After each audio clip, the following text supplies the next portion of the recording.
Welcome, everybody, to the Knights of the Roundtables first anniversary stream. As everyone knows, I'm Rob, aka Dyer51, and we've got a heck of a lineup here tonight. I've tried my best to go ahead and gather as many people who had participated in these streams before, and a lot of them showed up. Several of them couldn't be here for whatever reason, and some others may pop in later. But with all the people we have, let's go ahead and make some introductions here. First up, she's never been on one of these roundtables before, but you all know her. It is Betty. Hello. And along with Betty, we have, as usual, my co-host, Mike. First and least. Well, second and least, counting Betty, so, yeah. And let's see who else is here. Coming back from the very first roundtable we ever did is Sam, aka Scion. Hey, everyone. And let's see, we've been able to actually gather whole group of people who were in specific roundtables too. Let's see, we have Fournier here. Hello, hello. And we have Kate. Hi, I'm Kate. Hello. And we have Great White North. Hey there, Great White North here. And also, myself, Mike, and Kate were all part of the Cute Retro Games stream, and so was Kyle. Everybody, Totally. glad to be here. And joining us from the History of Gradius is Mr. Matthews. Hello, everyone. How's it going? And also joining us from both the Splatterhouse stream and the Sega Genesis stream is Merc. Sega. And finally, our most recent addition would be Kenny. Yo. So, I wanted to go ahead and say a few words before we begin. Let's see. I had some remarks prepared. So, I just want to say it's hard for me to believe it's actually been a year since I started hosting these roundtables. And it really has been a fun ride along the way. And a learning experience. But I've had fun. I've gotten to discuss some of my all-time favorite games and even play some new ones. But, best of all, I think, is the fact that I've gotten to know some really cool people. And without everyone who's here tonight, plus several other people who, unfortunately, like I said, were not able to make it, these roundtables just never would have happened. So, unfortunately, Kid Fenris, Tim from Bathroom of the Future, Tom, aka Snarbu, and Schmuck Junkie, Bromley, and Derek were not able to make it tonight. So, they're missed. But we may see a couple of people pop in later. So anyway. And I see we've got a pretty jumping chat already. Let's see who's here. Alright. Let me open up my chat here. You don't have it open already. You're a slacker. Hey, I do have it open. I just had to find and pull it up here. Looks like Prime's here. He's in the chat. We've got Vinny. How's it going, Vinny? Rex Warden is here. And I'm expecting more people to show up as we go along. So, I appreciate Dyer with the true power move over here of handing out the link and not using it himself. Oh, I have it pulled up otherwise. I know. So. And yeah, there's Thumb Brothers. So let's see. Well, sure by now everyone's seen the roundtable image we've got here. Another Betty creation. I did see that. So, you want to do I it? absolutely love it. Nice. It is very impressive, although I had to think about which one I was. Turns out I'm Mr. Pink Spider Ass Man in the lower left there. You're the only one upside down, Mike. Yeah, it's pretty fitting, all things considered. Oh boy. I just want to give major shout-outs too, especially for my little icon, because, like, I love being the Kirby UFO, but I really appreciate the little purple background, because, like, purple's, like, one of my favorite colors. I love purple. Nice. Hey, we got lucky. Thank you. I'll say. Really nice icons for sure. I definitely appreciate all of them here. I think mine is pink at the background. I'm not certain because I'm colorblind. I'm colorblind too, so it looks blue. All right, fair enough. You know, blue's close enough anyway, really, when you get down to it. I love the Cardcaptor Sakura icon I have. Hehe. If you want to field any color choices, dear, go right ahead. Oh, I just looked for something that would make the character pop out. Was looking for contrast. A wise decision, really. Is that the one in the bottom right-hand corner? I don't remember who that was, but I apologize. Our logo is covering it. The bottom right one, I think, is Kid Fenris. Yeah, That's from the El Viento Roundtable. Yeah, that's definitely Kid Fenris, who, unfortunately, that's from me earlier tonight. Say he wasn't able to make it. So, but let's see. Now, since Prime is in the chat, just wanted to point out that a good number of the sprites that are here were created by him. Oh, nice. Awesome. So, I mean, let's see. My sprite there, Sam's sprite, his own sprite, which is a guy, up, right next to Henry Jones Sr. And Bart Simpson up there, he did the Castlevania sprites that are here. And he also did the Sonic the Hedgehog sprite. I have to say, Prime, they scale beautifully. Yeah, I was watching her make this last night, and it was, yeah. She had no problem at all doing that. Anyway, speaking of backgrounds, I wanted to go ahead and actually go through... the exploding Hitler face one at the bottom. Yeah, that's Jim, who should be in at some point later.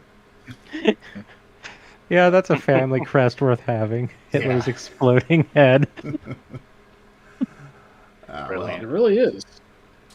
That would probably be like EJ Blazkowicz's crest if he could make it so. Yeah, exactly.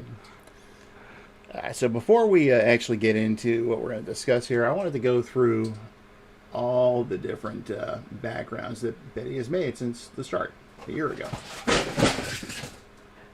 They've all been very impressive. Can always help you with that later, dear. I love them. Yeah, so we're going to go back to a year ago tonight. And that would have been the history of Strider. Ray, I know what you're referring to and exactly what sprite. That would be body. True. Oh, nice. Yep, that was the very first one. So, you have anything you want to say about this one, dear? Yeah, I don't even remember making it. I'm sorry. Take my word. Yeah, well, it looks good. And let's see. After that, the next one we did was the Webmasters Roundtable. Let's see here.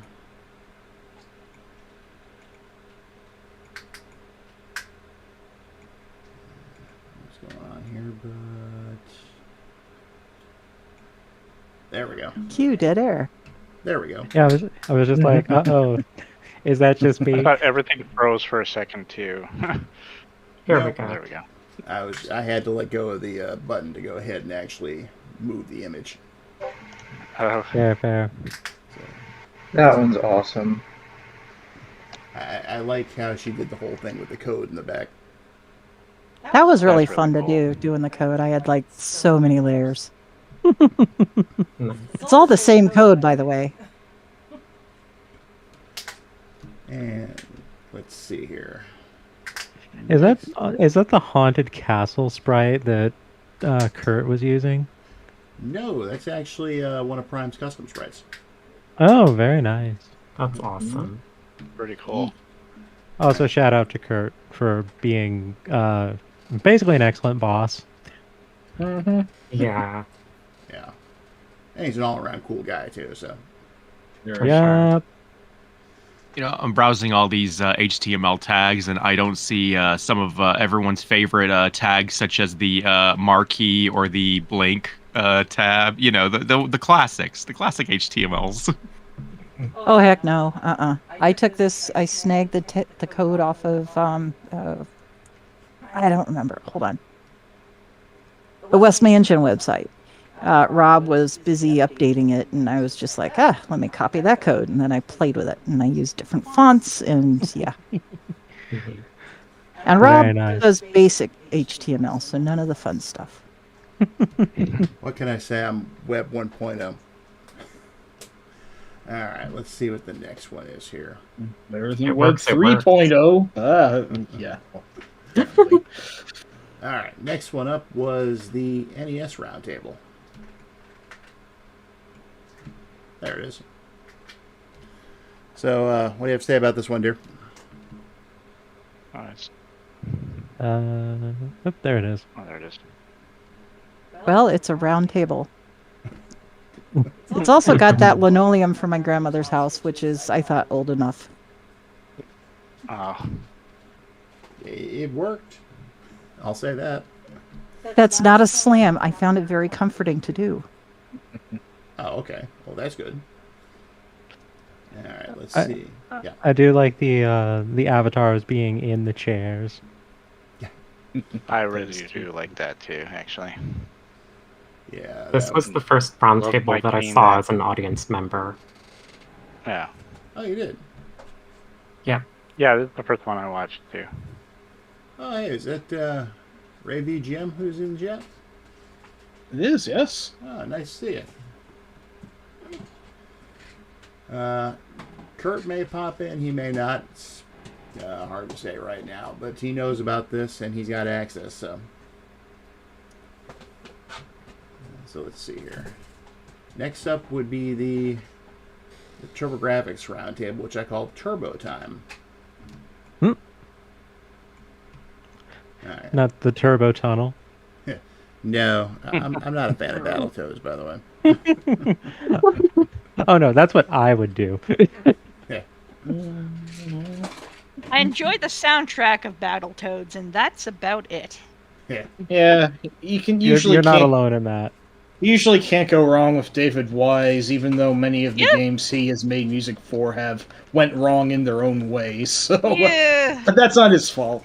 Neither for the case of the Fallen Brothers and the many crappy projects they've had Oh, to throw man. in one. Yeah. They've, David White is usually the best part of any rare game. Oh yeah. Oh my, yes. All right, dear, you got anything to say about this one? It's kind of samey same. Oh, the next one is definitely going to be different. Yeah, I was trying to make them themed, and then I just kind of broke the mold. So Yeah. Well, I would like to say that Rob and Mike's sprite seems like they're facing each other down. Just Yeah. Mm. Yeah. look- They do. Yeah. Yeah, like that. you know, that damn skull does kind of look a little bit like a Splatterhouse boss now that you mentioned Kind of it. does. It Yeah. does. Not from Devil's Crush? That is, yeah, that's that Okay. asshole skull that laughs at you when you lose your ball. I hate him. He made for a cool sprite, so what the hell? Yeah. So if you're now I like me, recognize it. Oh my god! so if you're like me and you're not used to seeing the non-white Terror Mask, it kind of looks like the Terror Mask ripped off of Rick's face, and it's just like, all right, let's go. All right, let's see which one came up next. That would be the Retro Brawlers stream.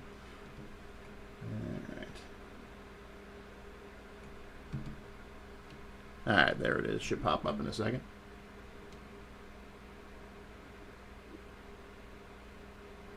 Yay! More of the Anybody for same. food? I think had a this was the. template. Go ahead. Sorry. Now it looks like everybody's facing each other, or definitely out of place. It worked for what it was.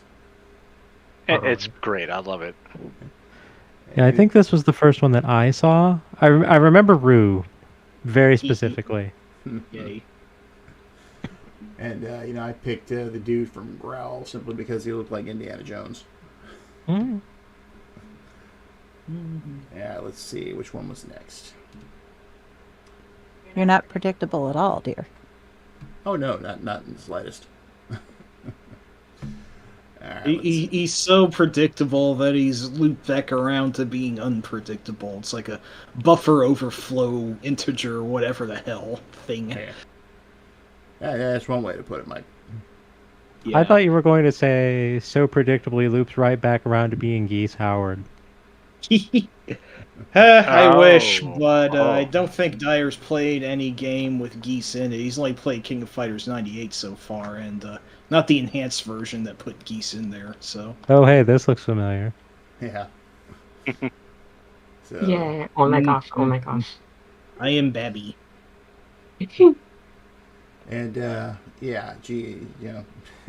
couldn't figure out which one I was going to be. Comic Sans.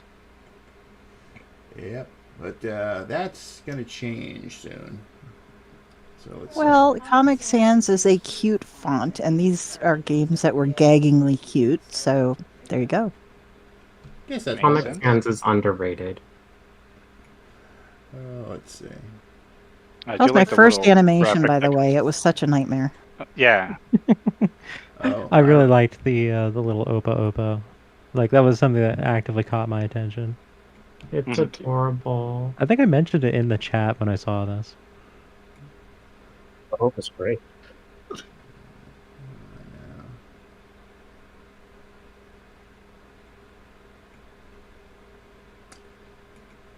Give me 1 second. I'm trying to pull the next one up. You can see even in the chat during the actual retro game stream that people were commenting on the Opa. That's right, they weren't they? Yeah.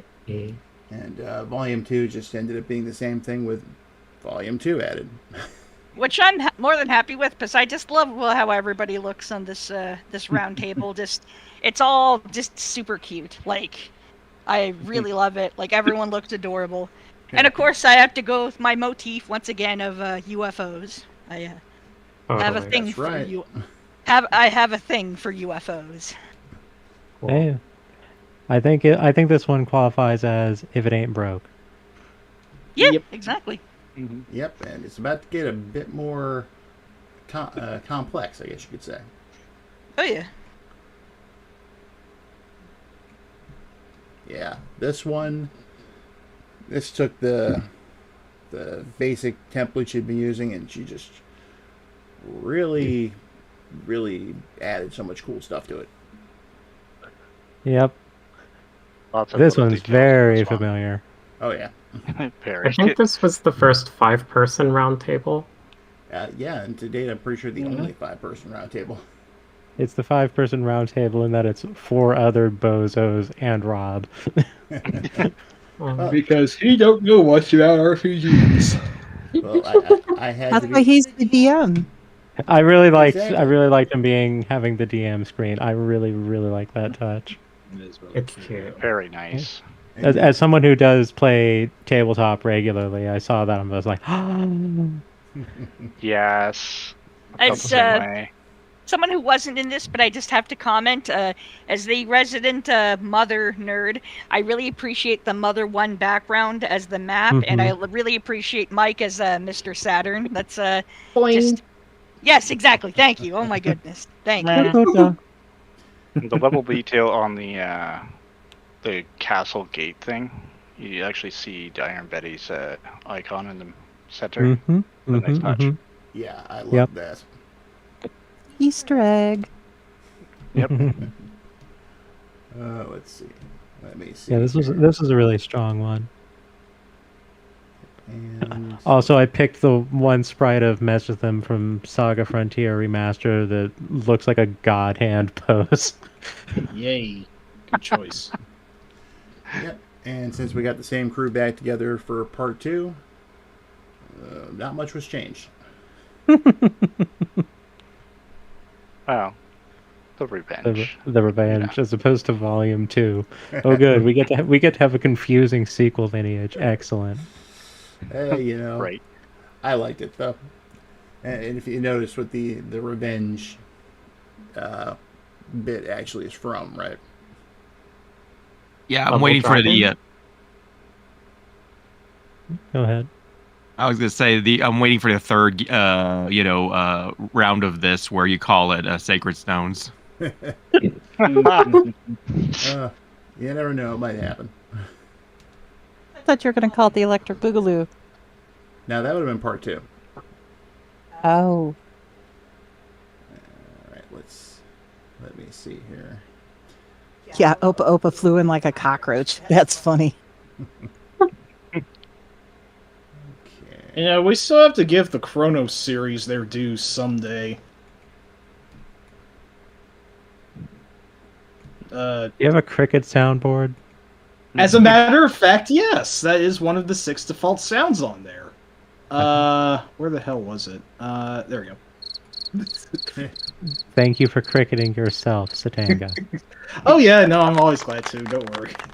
Much There you go. obliged. And then there was this one, which should pop up in a second. This was the last one Oh yeah. Sam was on until now. Yeah, that one's a long one. Yeah, that was. And we've actually had longer since then. I don't think I've stayed up that late. I don't think I've stayed up that late in like over a decade. Wow. Yeah. All right, dear. Anything to say about this one? Boy, I had a lot of fun putting this one together. I like gradients. Gradients are really neat. Also, it's probably a good thing I wasn't on this one. I probably would have fought you for Captain America. Oh well. Valid. Very valid. Now, I actively listened to Captain America's themes from like the various Marvel versus Capcom and related games in my own time because I like his theme. nice. It's a great goddamn theme. Yeah, It is good, yes. Now, Did we get somebody new? Yeah, someone just joined. Oh, hey, Jim. Hi guys. Jim's here. Hello. What's up, Jim? Hey, guys. Welcome. Welcome, Thanks. Jim. Yeah, In sorry I'm late. power. Yeah. Sorry, Jim. We showed off the stream you were on. No. That's fine. I was able to watch along a bit, but yeah, wasn't able to participate until just now. Oh, hey, Good to have you. Glad you're in. Thanks. Glad you made it. Now, what not too many people know is, first of all, it was my idea to use the Kryptonian up there for the names. Absolutely love that touch. Nice. And there was a time when Sam's availability was in question, so we actually had a backup lined up, and there was an image created for them, which no one besides myself and Betty have ever seen till now. Oh boy, cut content. It's not too different from what you're seeing here, but I'm gonna pull it up. Give me one moment. Where is it? There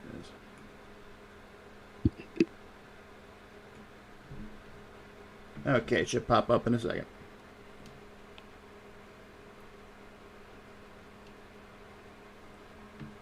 Oh ho.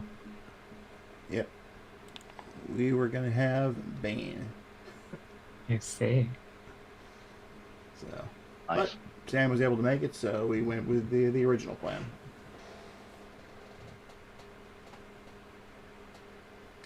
And let's see. And I'm glad I was, because that was super fun. Yeah, that was really fun. Mm-hmm. In fact, most of these have been fun. Oh, hey, No. Sam's favorite character. I was I'll- waiting I'll- for you, Mike. I'll shut up now. Oh, don't start. Don't start. No, I won't. I'll leave it at that. That's all. Shut up. Go maximum spider over into your corner. Yes, ma'am. All right. Now, after this one, we did have the Gradius stream scheduled, but because of some events that happened that there was literally no control over, we had to go ahead and reschedule. In fact, at one point, Mike, I believe you said that stream was cursed. Yeah, we had to reschedule at least twice, maybe Yeah, thrice. I remember don't that. Like on the day that it was originally supposed to happen, my father-in-law passed away. Like on that day, so it was like, Oh, jeez. Oh wow. Sorry to hear that. I'm so sorry. sorry, I didn't want to bring. Sorry, it was a peaceful passing, so I don't want to bring everyone down. But that was what the first obstacle was, I think, that came up. I don't remember what the next one was. I think it might have just been a scheduling thing on your part, or we have one scheduled already, or something like that. But I think we had one scheduled already. Yeah, I think you're right. But to take the place of the Gradius stream. Hey, Ray says he's not hearing any audio from our end. Huh. Oh, No. wait, hang on. Seems like everybody else could. Sorry. Yeah.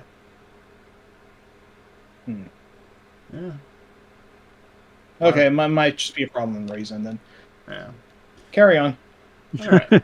So, Betty went and threw together one real quick to go ahead and replace it that night. So, let me go and pull that one up. Oh, I remember this one. You gave me like 30 minutes. That's about all we had. And it should pop up any second now. If you heard curse words that night, this is why. I mean, despite doing it in 30 minutes, it looks good. Mm-hmm. Yep, and that too ended up being a pretty fun stream. Like seeing legendary wings represented there. Oh, yeah. Right. And I think, what was Zelda in the original Metroid? Oh, this is so cute. Like, this is just, like, wow, this is so cute. I'm sorry. Good times. Yeah. And like the bowls of popcorn too, that just adds so much. I'm sorry, this is so damn charming. Betty, you are amazing with this stuff. This is really good for a rush job. Although my own personal sense of colors not working right, it doesn't look like a rug. It looks like AstroTurf to me. So I'd like to imagine they just appropriated a football field or something. To be fair, yeah, I kind of agree with you, or at least it looks kind of grassy. Yeah. It's supposed to be a shag rug. No, I totally understand that. And it's in that, 1970s orange rust color. Yes, exactly. That color I can't see. It looks like grass to me. Despite the 80s It looks vibe, orange to me. Despite the 80s vibes, you're not going to get more 80s than the cover of Anticipation, if anyone knows that one. Oh yes. Boy. This makes me think of my family's house when I was a kid. It looked very 70s. I was gonna say my elementary school friend, pretty sure he had the exact same carpet in his basement. Nice. I do too, Ray. That is, I'd say one of the better games Dave Wife's composed for in the NES. Bringing him up again, but yeah. And also, welcome Ruby to the chat. Hi. Hello. Howdy. Let's see. I'm just noticing the gray cartridge variant of Zelda. That's what it looks like, I think. Yeah. Wait, it's like I didn't think about that for a hot second. I'm like, wait, you're right. I never saw this one. Funnily enough, the gray cartridge one I think is actually more rare and expensive. Yeah, it was the re-release from the later. The Super Nintendo was out by that point, and they were trying to do budget NES releases. Yeah, if I remember correctly, they also did Zelda 2 and Metroid similarly. Right. The Metroid one has a yellow art with actual artwork and not just the sprite work. The Metroid re-release artwork I think is the superior version. I agree. I like the original Metroid cover art, but I don't know. There's something about the action pose on that re-release cover art that I don't know. Like maybe I'm just like a sucker, but just posing Samus in just like an action pose or something. That always pleases me. Like I'm like, yeah, I like this. Like this is really good. It is really nice. Definitely from a different era. They didn't redo any other covers though, right? So the Metroid was the only cover that they actually changed. Punch Out because the Mike Tyson license lapsed by that So point. that was Punch Out with Mr. Dream. Mr. Dream, yeah. All right, so the next one, this was Betty was not overly thrilled with this one, but I liked it. So It's got kind of like a homey feel to it, as opposed to the other ones, which are more stylistic, I think. oh no, this one was Gaming Memories. That was really good. Now it's the next one I'm about to pull up. Oh, I see. I know which one he's talking about. And he's right. Yep, man, it should pop up any second. He had a lot of fun with this one, though. Yes. Oh, nice. Ah, right, this one. The one where I was like, what the hell is Rob? I don't know, he looks a little bit constipated. I can't even say. Har har. But yeah, that was some good stuff that we did. Yeah, covered all their 8 and 16-bit stuff, or their 16 and 32-bit stuff. Their 8-bit stuff, I think we might have touched on a little bit. Not that there was much of it. But, yeah. So For this one, I made 5 different screens. Yes. And Rob would change between them depending on who was talking. Yep. Oh, wow. Nice. Yeah, I didn't upload those. It's better to actually go look at the stream to see it in action. So I didn't get to catch this one. Was Mischief Makers ever covered in it? No, that was on the N64. Okay. Let me see. Oh. 64-bit, too much? I see. Well, yeah, it didn't really fit into the whole 16 and 32-bit classics. Yeah, I guess that's true. All right. And then, well, finally, we were able to get the Gradius stream scheduled. And this one I was seriously impressed with. And it's the one that Betty definitely put the most work in on it. I mean, not that she hadn't put in a lot of work on all these, but just take a look at this and you'll know. It took me about a week. This one was cool because we kept on like just breaking conversation. Go, ooh, look down, the golem's coming in.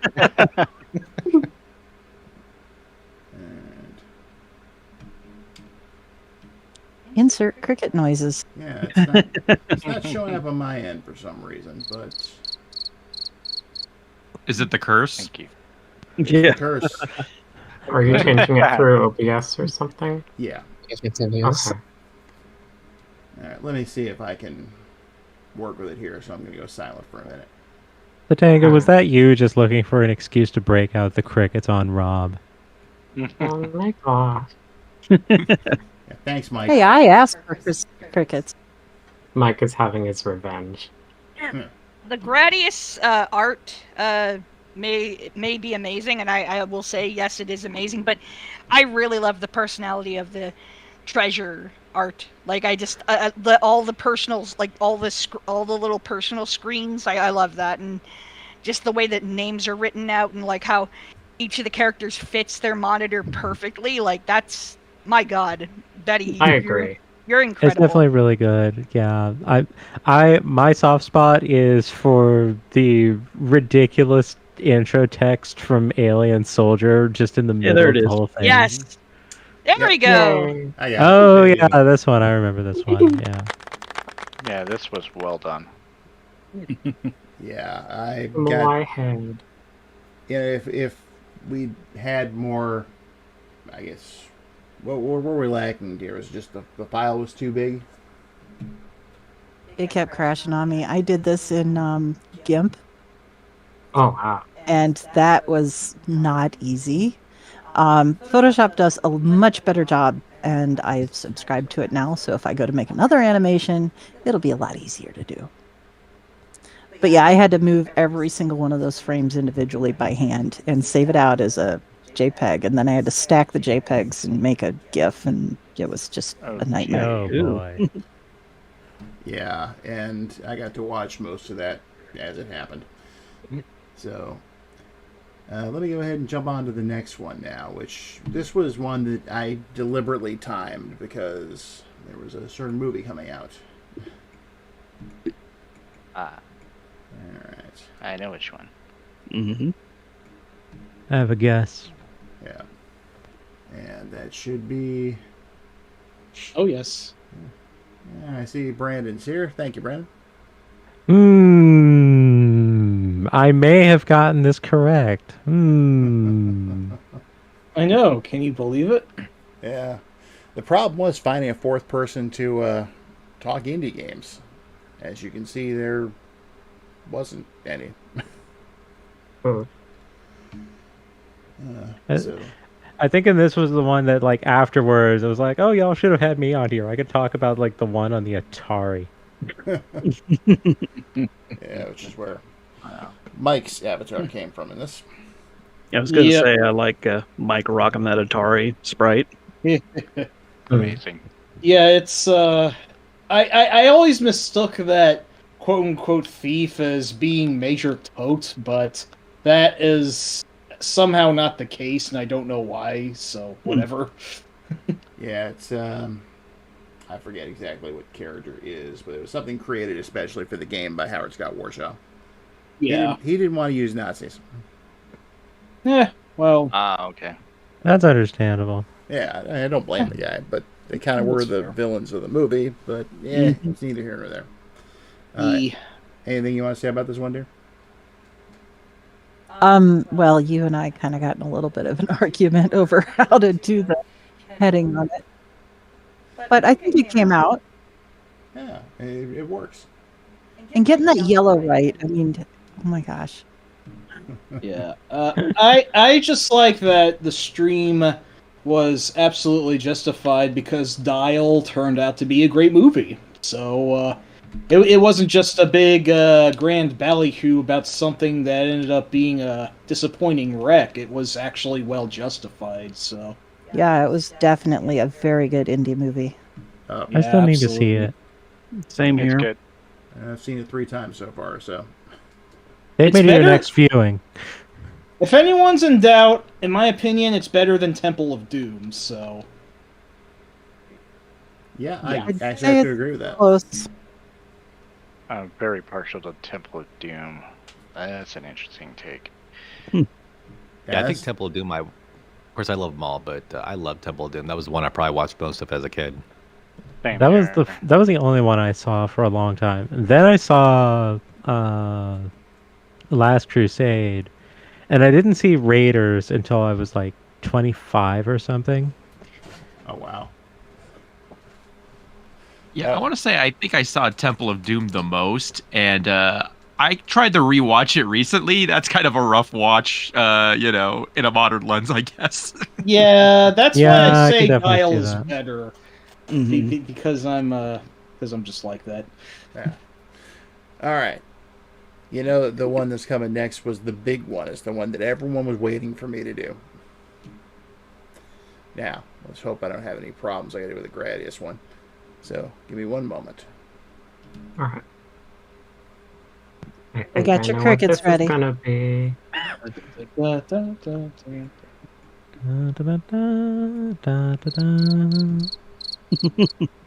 All right. Should come How dare up you now. crickets John Williams? What is wrong with you? There we go. Splatterhouse. Yeah. Ah. I like Mike's I avatar. really want to play these games. Wait, it changed back to Definitely. Oh, you flipped me back. Yeah, I will definitely do that, don't worry. they're so good. Here we go. I will stream them someday. it changed back again. It's gonna Oh, keep no. doing Nope. that. Indiana Jones was trying to take over Splatterhouse. What's happening? Maybe OBS doesn't like having so many images at once. Well, it's the history of Splatterhouse. You know, it belongs in a museum. Right. Nice. I like that. We're back on Indy. All right, let's see if this works now. Spam. I'm not doing that right now. I should know. There it goes. Okay. Hey, I got it to loop, so. Oh, lordy. Yeah, I had a feeling it's like, is this just like the animation just concluding and so it goes back to the other thing it has it loaded in or something? Exactly. Maybe that could be. Okay. But there it is now. So. The lightning flash is really nice. Yeah. Anything you want to add about this one, dear? Oh, I had you take those stills. And then I had to stack them up. But that wasn't hard. Yeah, and this is another one we actually had an alternate for. Wasn't anyone wondering why there's such a huge space between me and Mike? I always just kind of figured it was just because, well, otherwise someone would be in the road. Not a bad guess, but no, we actually had a fifth person who was going to be on that night if they had been able to, but unfortunately they got kept late at work. Oof. So. Also, this way it does look like Rob versus the different bosses. Yeah, it looks like it looks the history of Splatterhouse as told via RPG Maker. All right, let me pull up the alternate here.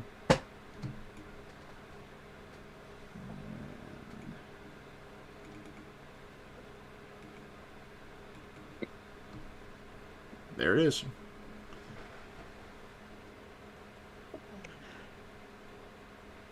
Oh, there we are. Oh, that rules. Nah, that makes sense. Hell chaos. Yep. And he couldn't be in the bushes. No. He had to be popping out of the ground. But yeah, that would have been my colleague Corpsemonger. So, unfortunately, he just wasn't able to make it. So. But yeah. Oh yeah, that stream also almost turned out kind of cursed too, as I remember. Yeah, that was the first one I tried to schedule, and it just went all weird. Yep. But yeah, wasn't I like a last minute substitute for you were almost. There weren't a lot of people we could find to talk Splatterhouse, but you knew it, so that's when Mike suggested you. Yeah. Although, to be fair, we did actually contact a lot of people, but I likened it to the Homer at the Bad episode of The Simpsons, where Mr. Burns is talking about, but 9 misfortunes? How unlikely. And then, like, almost everyone we asked could not show up due to scheduling conflicts. And I just thought, one of them got pulled over like Steve Sachs. Another one got knocked out by Barney like Wade Boggs. That's just kind of my thoughts of how unfortunate that was. But it worked out in the end, and thank you so much, Merc, for saving our bacon. So, much obliged. Oh, it was fun. It was great to have Mercury on there. All right, now the next Merc is one... always a good time. Oh, yeah. The next one also I tried to schedule, and that got wacky too. After that, I said, forget it. No more scheduling. Not until I really get it figured out. Yeah, YouTube is a dick, so... I see we have Ryan Kennedy L is in the stream. Cool. So, welcome. All right, let me go and pull up the next one here.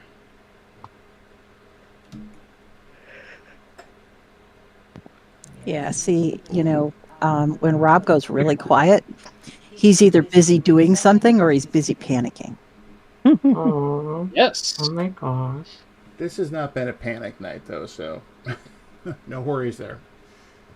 Well, like I said, busy doing something. Yep. So what we have here would be, of course, the Castlevania Roundtable. So the something here in this case is eating holy water. So it seems like the roundtables that have been cursed are the Halloween-esque ones. which is now I'm kind of dreading because I do have one planned for Halloween already. Oh no! Yes, and it's gonna cover the third of the classic horror series. Yeah, we've got Ghost Balance. That's the one. Wow, nice. Are these custom sprites we're looking at here? Yes, these were all done by These are really cool. by Scroll Boss in the chat. Oh, what Nice. sprite Good do I job. want to be from that series? There's a lot of good ones to pick. These are amazing. Well, you got plenty of time to worry about it, Mike. I will definitely take that time to worry. But it does seem like Rob and Mike are up against Fatal Vision and Jose. Mm-hmm. Death and Monster is up against Dracula. Side. Yeah, it's funny. Yeah, Death and Frankenstein's monster decide to revolt against Dracula, and the only remaining legion he has left in his army is a lowly blood skeleton. So I'm just over here just going like, from now on, the canon name for the red skeletons are just Jose. I like that. Let's just like go through the clock tower. Oh no, Jose's throwing bones. Hey, speaking of which, you just showed up in the chat. Yep. So, welcome, Jose. Hello. So, Omega for the round table. Yeah. yeah. So glad you're able to make it, at least to stop in and say hey. All right, let's see. It's only, I think, 2 left after this, and then we can get to the matter at hand. So let's see. Give me one moment.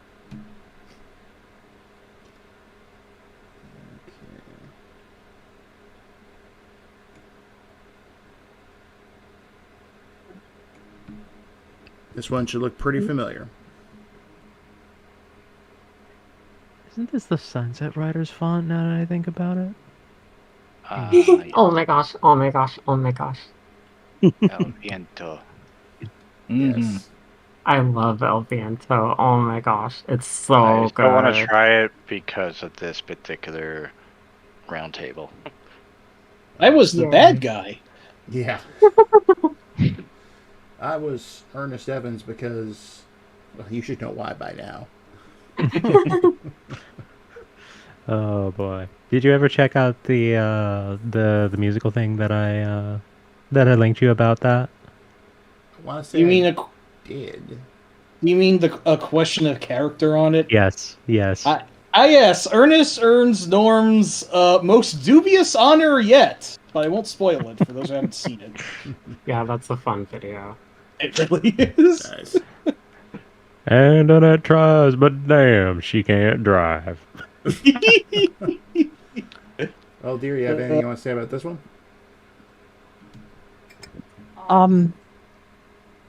Well, there weren't any sprites given to me, so I worked with art, and the background blended into the skin tones, and it was really hard to crop. So that's why everybody got little squares.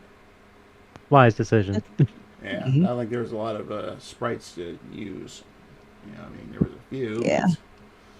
Yeah. That would have been a look. And I chose the font to kind of echo what was going on with the El Viento logo. So I tried to kind of unify that. It looks really nice. I like it. Yeah. All right.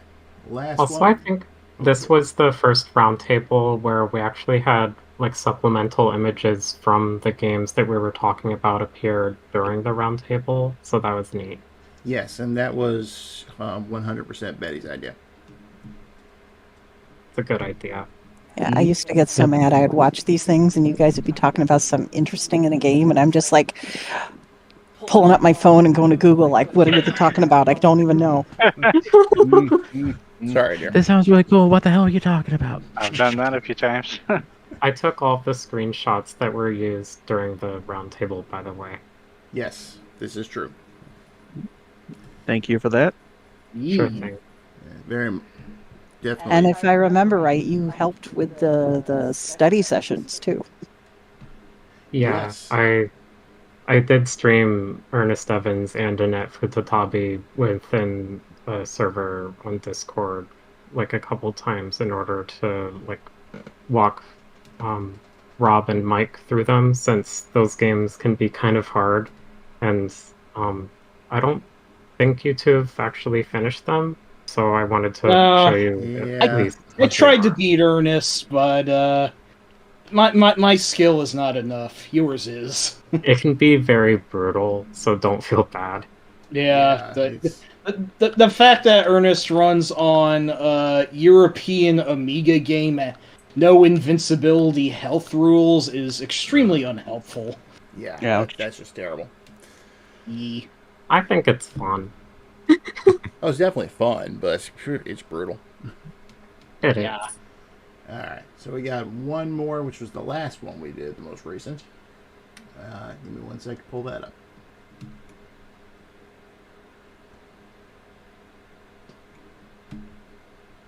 And it should be popping up any second now.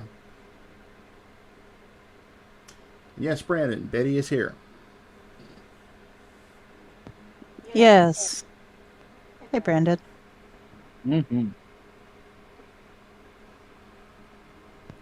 And this one I'm kind of irritated because Rob vetoed the red stripe. I hate that stripe. Just reminds me of that candy cane stripe redesign of the Genesis boxes, and I always hated it. Rob, is Kenny Ken Horowitz there? No, that's me. Yeah, that's Kenny, aka how do you pronounce that, Kenny? Not Yakimo, but I'm the guy who made Shredder Citadel. Oh, okay. Yeah, Ken Horowitz was actually on our Webmaster Roundtable stream that we did. Yeah, I thought maybe he might have come back for Genesis. He's partial to that console also. So yeah, just a little. Gee, you think? He had a standing invite to come in tonight, but I haven't seen him. Let's see. Also on this one, I had Mike next to Rob because that's where Rob wanted me to put him. And then he said he had to have that long Spidey string going all the way up to the top. And I'm like, I'm not covering up the center of that frame. Yeah. So that's why Mike got put off onto the right-hand side. I saw the wisdom in her decision. I kind of like how you have just like the de-escalation of character altitude, and that you just have this upside down dingus. Yeah, I didn't even notice that. I'm wondering if I should have just been Joe Musashi because everyone else was a protagonist, but It's a good choice. It works. I liked it. Gotta be original and different. That's the least I could do if nothing else is according to plan. We could all have been copyright. I learned about Pink Spider-Man, so yeah. Yep. And also Batman's new form, new sprite, which is apparently ripping off Devilman, a manga character. So, Revenge of Shinobi, the really copyright infringing game. It really was. Really love Revenge of Shinobi for how blatant it is about all that. Me too. That's part of its charm. It's great. To answer Brandon's question, the red stripe, if you look at Genesis games that came out right about mid-1993 and after that, there's that red stripe that wrapped around the spine, said Genesis on the front, and it looks like it's alternating light and dark red stripes. It looks like a candy cane to me. They did similar ones for the Sega CD and the Game Gear, except Sega CD was blue and Game Gear was purple. And 32X was yellow. And then they did the same thing for the Saturn, but it was so subtle that you couldn't notice it because it was like white and a very pale gray. Yeah, you have to. Yeah. You have to wonder why they changed up the graphics when what they had going initially was, it was just fine as it was. I'm thinking maybe they, thought it was too tied in with the Master System design, and of course, that was basically a failure here. Well, I mean, I was just wondering if maybe something got mixed up in management, and the changes were, they had to be some sort of misunderstanding. They had to be some sort of mistake. You know what I'm getting at? Please give me crickets. Now. Thank you. Yes. I'm sorry. I already abused the hell out of the invisible touch reference to Genesis, so I had to go with something new. Yeah, I don't get what's going on here now. It's just a land of confusion. Yeah, Jesse, what are you talking about? Thank you. I just see the grid going on here, and that does take me back to Master System, and that makes me happy. I like the Master System box. Fight me. I like it too. It's a great box, yes. I just wish they'd use better artwork on the cover of half of the games. No, that's the part that I like. I like the awful box arts on those. Oh, so what'd you think of Black Belt's art? I have that one. Foot. My favorite one is Pro Wrestling, where it looks like the guy's head is decapitated. I always like to imagine it's the wrestler's own head, and he's just like really hungover. Yeah, they could have just called that Decap Attack. They should have, yes. Yeah, and I guess they could have called it Black Belt, the foot game, based on the artwork. Never use punch. Anyway, let me jump back to the one I we're could using be for the dive stream. kick.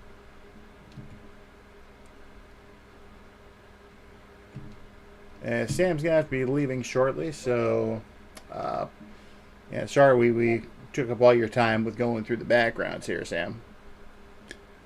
No worries. But if you have anything you'd like to go ahead and say before you take off, by all means, go right ahead.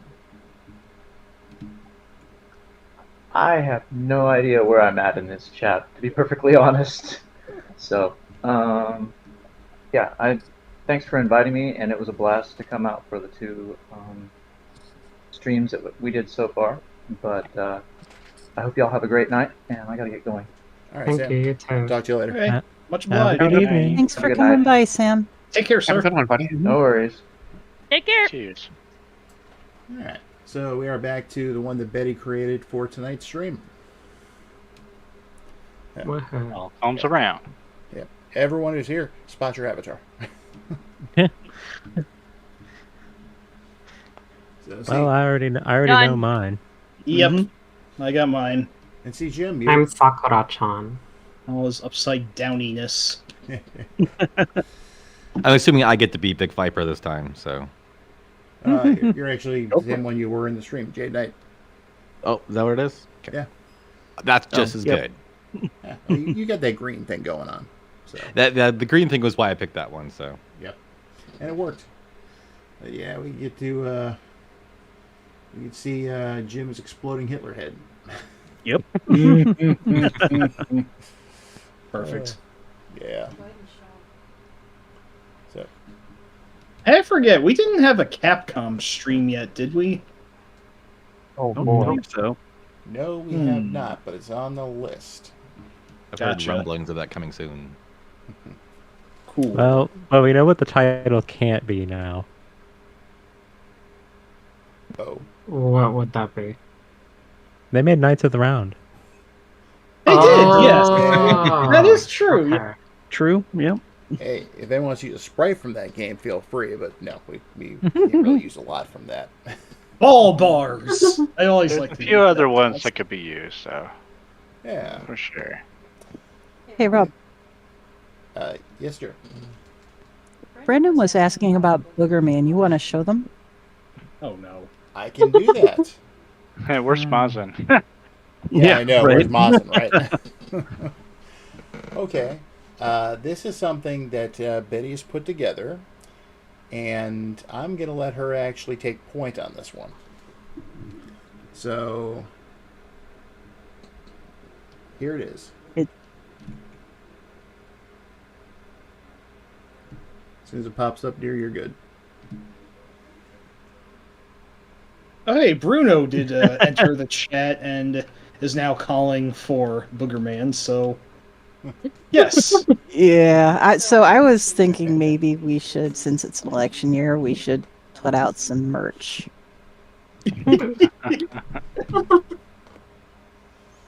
Boogerman. That's certainly a maneuver. Honestly, that is a pretty great pun, and really considering how bad politics usually are nowadays, I would vote for him genuinely. So. Yeah, I just kind of want to get everybody's feel for the art. That is a very preliminary. But if we put together something like that, would that be something that would be interesting for, like, what, shirts? Stickers. Okay, I don't know. I will say the art is well put together. The subject matter I loathe. Yeah, I don't think Interplay's around to sue you either, so I think you can actually distribute it without much challenge. I think they still exist in some form, but I think it's just like a guy in a from his kitchen, just like, hey, I'll take $5 from Nintendo to put my game on the Nintendo Switch online service. Yeah, I played better on the Genesis Mini too.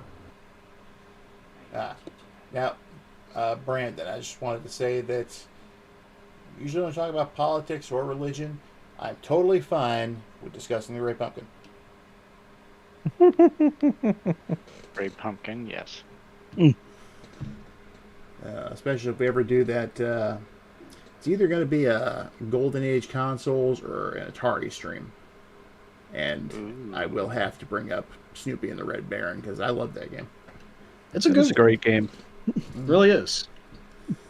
So let me jump back over to the stream. Okay. Now, Kyle's taking off for a bit. So, might not be back. Might be back. We'll find out. So, let me see here. Okay. Now, we do have some things to discuss, because what kind of roundtable would be if we didn't discuss things. But before we do that, I do actually have a message from Tim, who was in the Retro Brawler stream. He said that while I want to apologize I can't join tonight on the stream, I did want to say congratulations for the stream's anniversary, and thank you for all the years of friendship and support. I'm grateful for everyone I've gotten to meet and all the things I've gotten to see because of your streams. And while we're clearly never going to agree on Super Mario Bros. 3, I'm stoked to see what the future holds for you, Betty, in the streams. So that is Tim David from Bathroom of the Future. Thank That's you, nice. Tim. Although you are very correct, we probably won't. I'm a world booster. I'm sorry. I'll suplex you later. That's fair. On the next round table. Yeah. Anyway. On the next My round table, I'm going to Chuckster. put Tatanga through the table. There you go. Now, I do want to say a couple other things here. For one thing, Scroll Boss letting us use so many of his custom sprites to really make these streams look good. Many thanks for that, Prime. Yeah, big thanks, man. They still look freaking awesome. Mm-hmm. They're wonderful. I love your art, man. Oh yeah, It's great. Fantastic. It's interesting. I actually knew about his artwork before I ever actually knew him. I remember seeing back in the mid-'90s, there was an issue of EGM, and they took envelope art at the time. And I remember seeing this one envelope they showed. And there was, let's see, it had Tyrus Flare from Golden Axe, Blaze from Streets of Rage, and Carla from Alien Storm. And Sonic was hanging out on Tyrus and Blaze's shoulders, and Carla was hugging Tails. And I was like, oh my god, this person referenced Alien Storm. That's incredibly great. And then many years later, after I'd met Prime, he actually posted a scan of that on the site, and I had to mess with it. I was like, dude, I remember that. So, yeah, I thought that was great. See, Oak City Gamers is here too. Welcome. Yes. Hey, Oak. And I do want to just one other shout out real quick. The opening and ending images I used for the streams for the most part were from the cover of Hardcore Gaming 101's Digest Volume 3, The Guide to Retro Horror, the one that I co-authored. And the artwork was done by Rusty Shackles. And he just totally nailed it. He always nails the artwork on all the books he's done and everything else I've ever seen him do. Absolutely. I think Prime could agree with that on that as well. Mm-hmm. So, all right.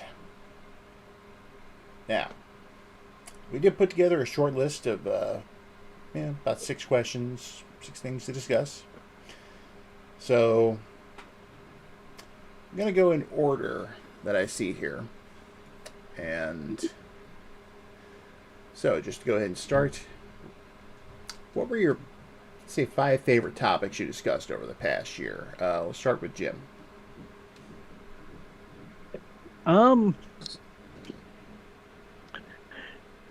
As far as the roundtables, well, the NES roundtable was the only one that I've been a part of so far. I guess I'm not sure if that's what you mean by that, or yeah, like what was the favorite topics we actually discussed? Even if you weren't in the tables, but you got to watch them. Oh, okay, as a viewer too. Okay, well, I was gonna say, I did enjoy the NES discussion that I was a part of. It's also really big fan of the Gradius roundtable. You and the other members there pointed out a lot of maybe not mainstream games, but other games that are related to Gradius that I wasn't aware of. And just some other Konami shooters also. I thought that was really cool. So that was really informative for me. The cute games roundtables, enjoyed the discussion there. And again, it was kind of a similar thing. A lot of games I just wasn't aware of. Several from Taito that I thought were pretty cool. So I can echo one thing that was said earlier, where while I was listening to that roundtable, I was constantly flipping to Google to search these different games that you were talking about. So, yeah, going forward, showing some stills from the games that are being discussed, I think is definitely the right way to go. But yeah. Glad we could help you out with some cool stuff to check out. Yeah, certainly. Excellent. How about you, Fornia?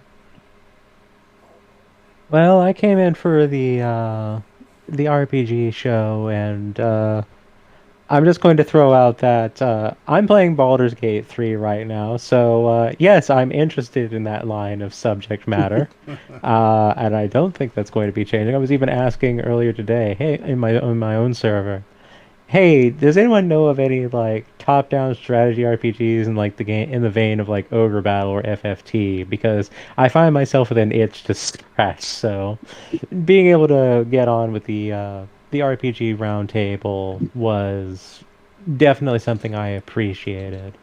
And there's other roundtables that I've been particularly fond of. I think the most standout one to me was, in fact, the Splatterhouse one, because you're over here being the Splatterhouse guy, and I'm over here having just played like 2 of them and not being very impressed with either. So being able to actually just kind of like, okay, why do you like this as much as you do? What have I missed here? Because I know I've missed something. And I think that was like as far as the roundtable that I've not been involved in, that was probably the best one in my mind. Oh, okay. Cool. I also want to say hi to everyone that joined the chat recently. Thank you for coming. Hello. Hi. Welcome. Hello. All right. And how about you, Great White North? Well, just like Fornia said, a little partial to the one I was in, which is the RPGs. It's just, my favorite genre out there, but there's a few others I do really enjoy. I've found that particular roundtable very informative, and especially coming from playing RPGs for over 30 years, and Fornea and Kate and Mike bringing in a lot of information I didn't even know about, and that's one of the favorite moments that I had all year. But I also like the stream or the roundtable with El Viento. Just I was googling it like Jim was doing with that other stream, and checking out and making me want to play some of these games with your discussions and things like that. And same thing with the Gradius and the Castlevanias. Obviously, I love those games myself, so it was very awesome to hear other people's comments and touches and that. So those are some of my favorite ones, and I would love to see more great ones coming down the pipeline. So that's my 2 cents on that. Oh, I've got a bunch planned so far. And I see Thumb Brothers has joined us. Hey, welcome in. Hey, Thumb. Welcome. Yo. Hello. So the other member of our Indiana Jones stream is here.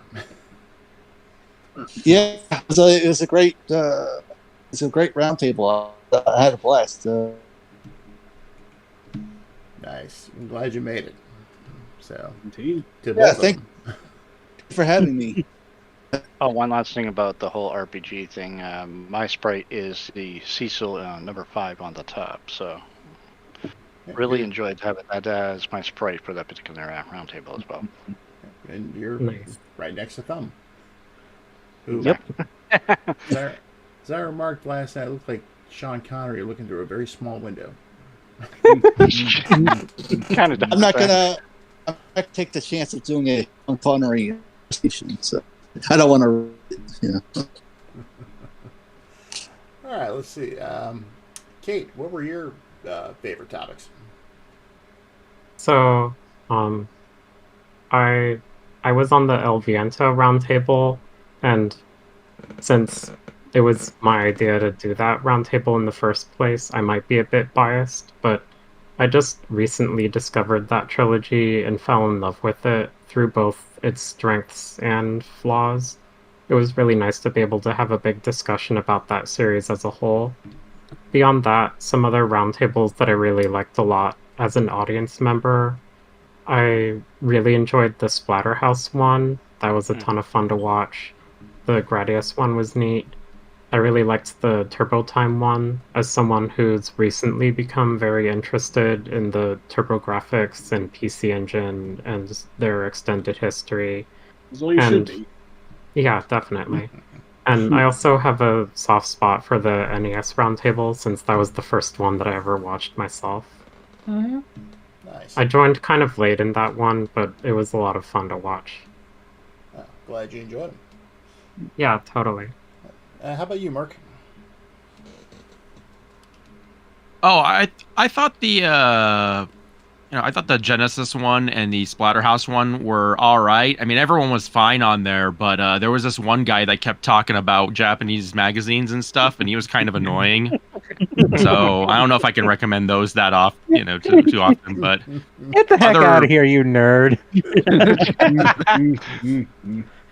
I will never get tired of hearing you talk about Beep Mega Drive.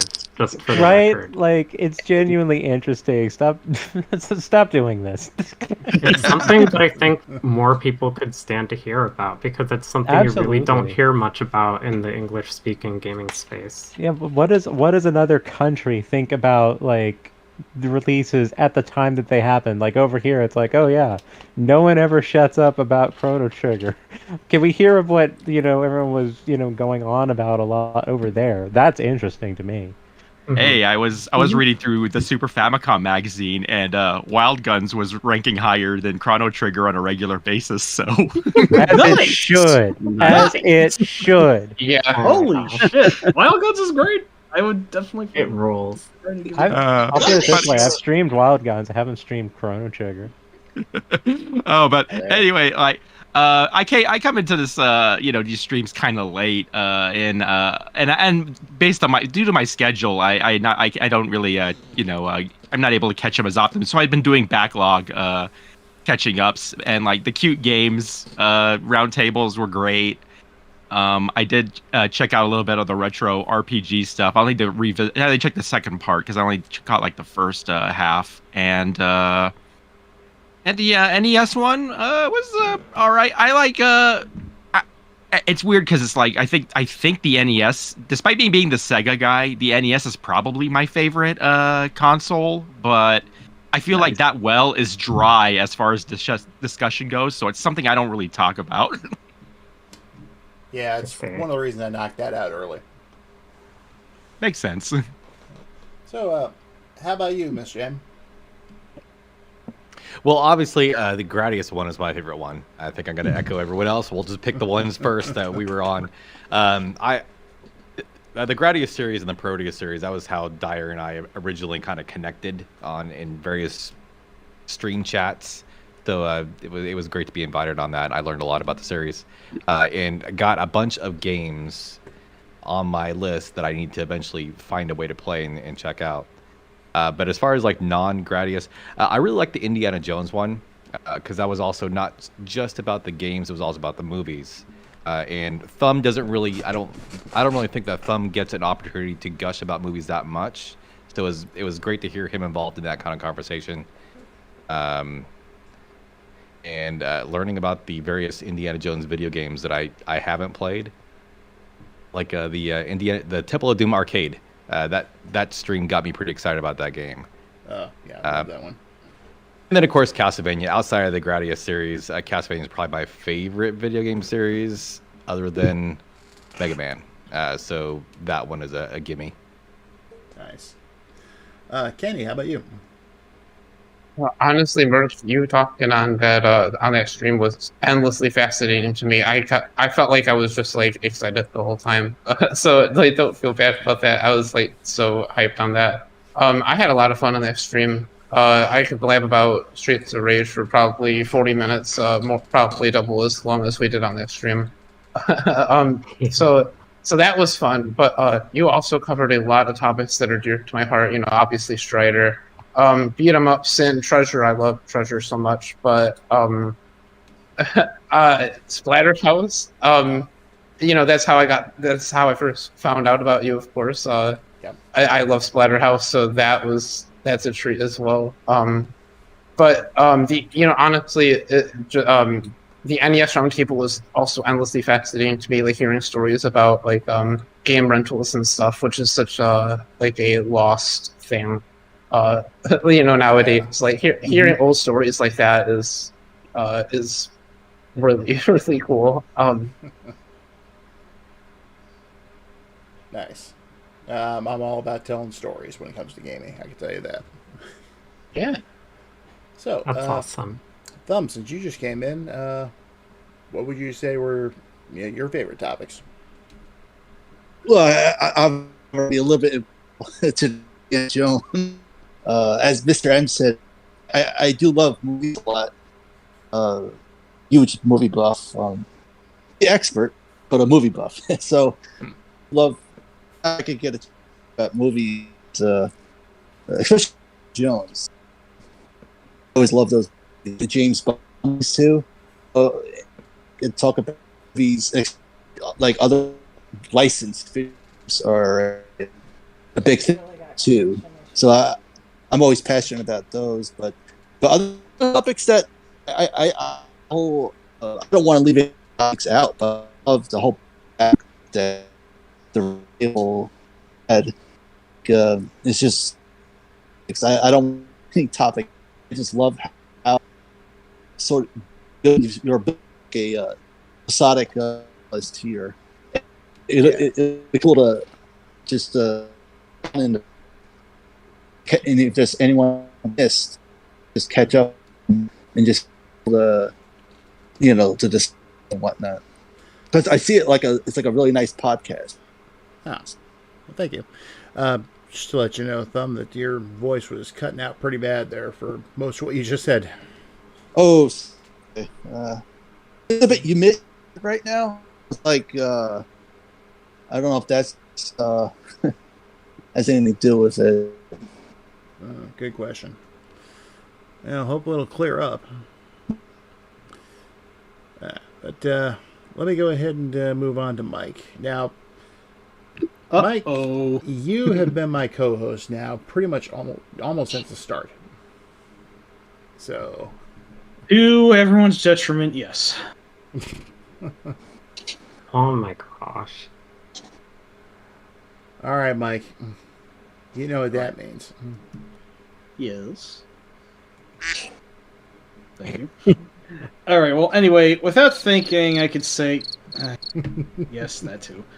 Without thinking, I could say my favorite subjects were Castlevania, Gradius, and Splatterhouse. Of course, even before I discovered your site, the OPCFG, a lot of my game tastes were running pretty similar to yours, and I had always loved those series very much. And the Splatterhouse one, of course, gets extra super bonus points because I was barely containing my gushing fanboyism for having Derek Alexander on, aka Stop Skeletons from Fighting, aka the Happy Video Game Nerd, one of my favorite YouTubers. I still can't believe I freaking discussed the series with him. I just, wow.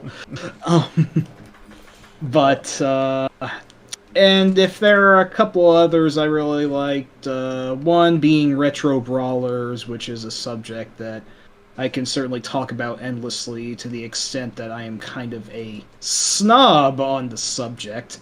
Really, I am actually pretty picky. I'm not the biggest fan of most of Konami's brawlers. They made some good ones, it's just they're not as technically polished as Capcom's, but I digress.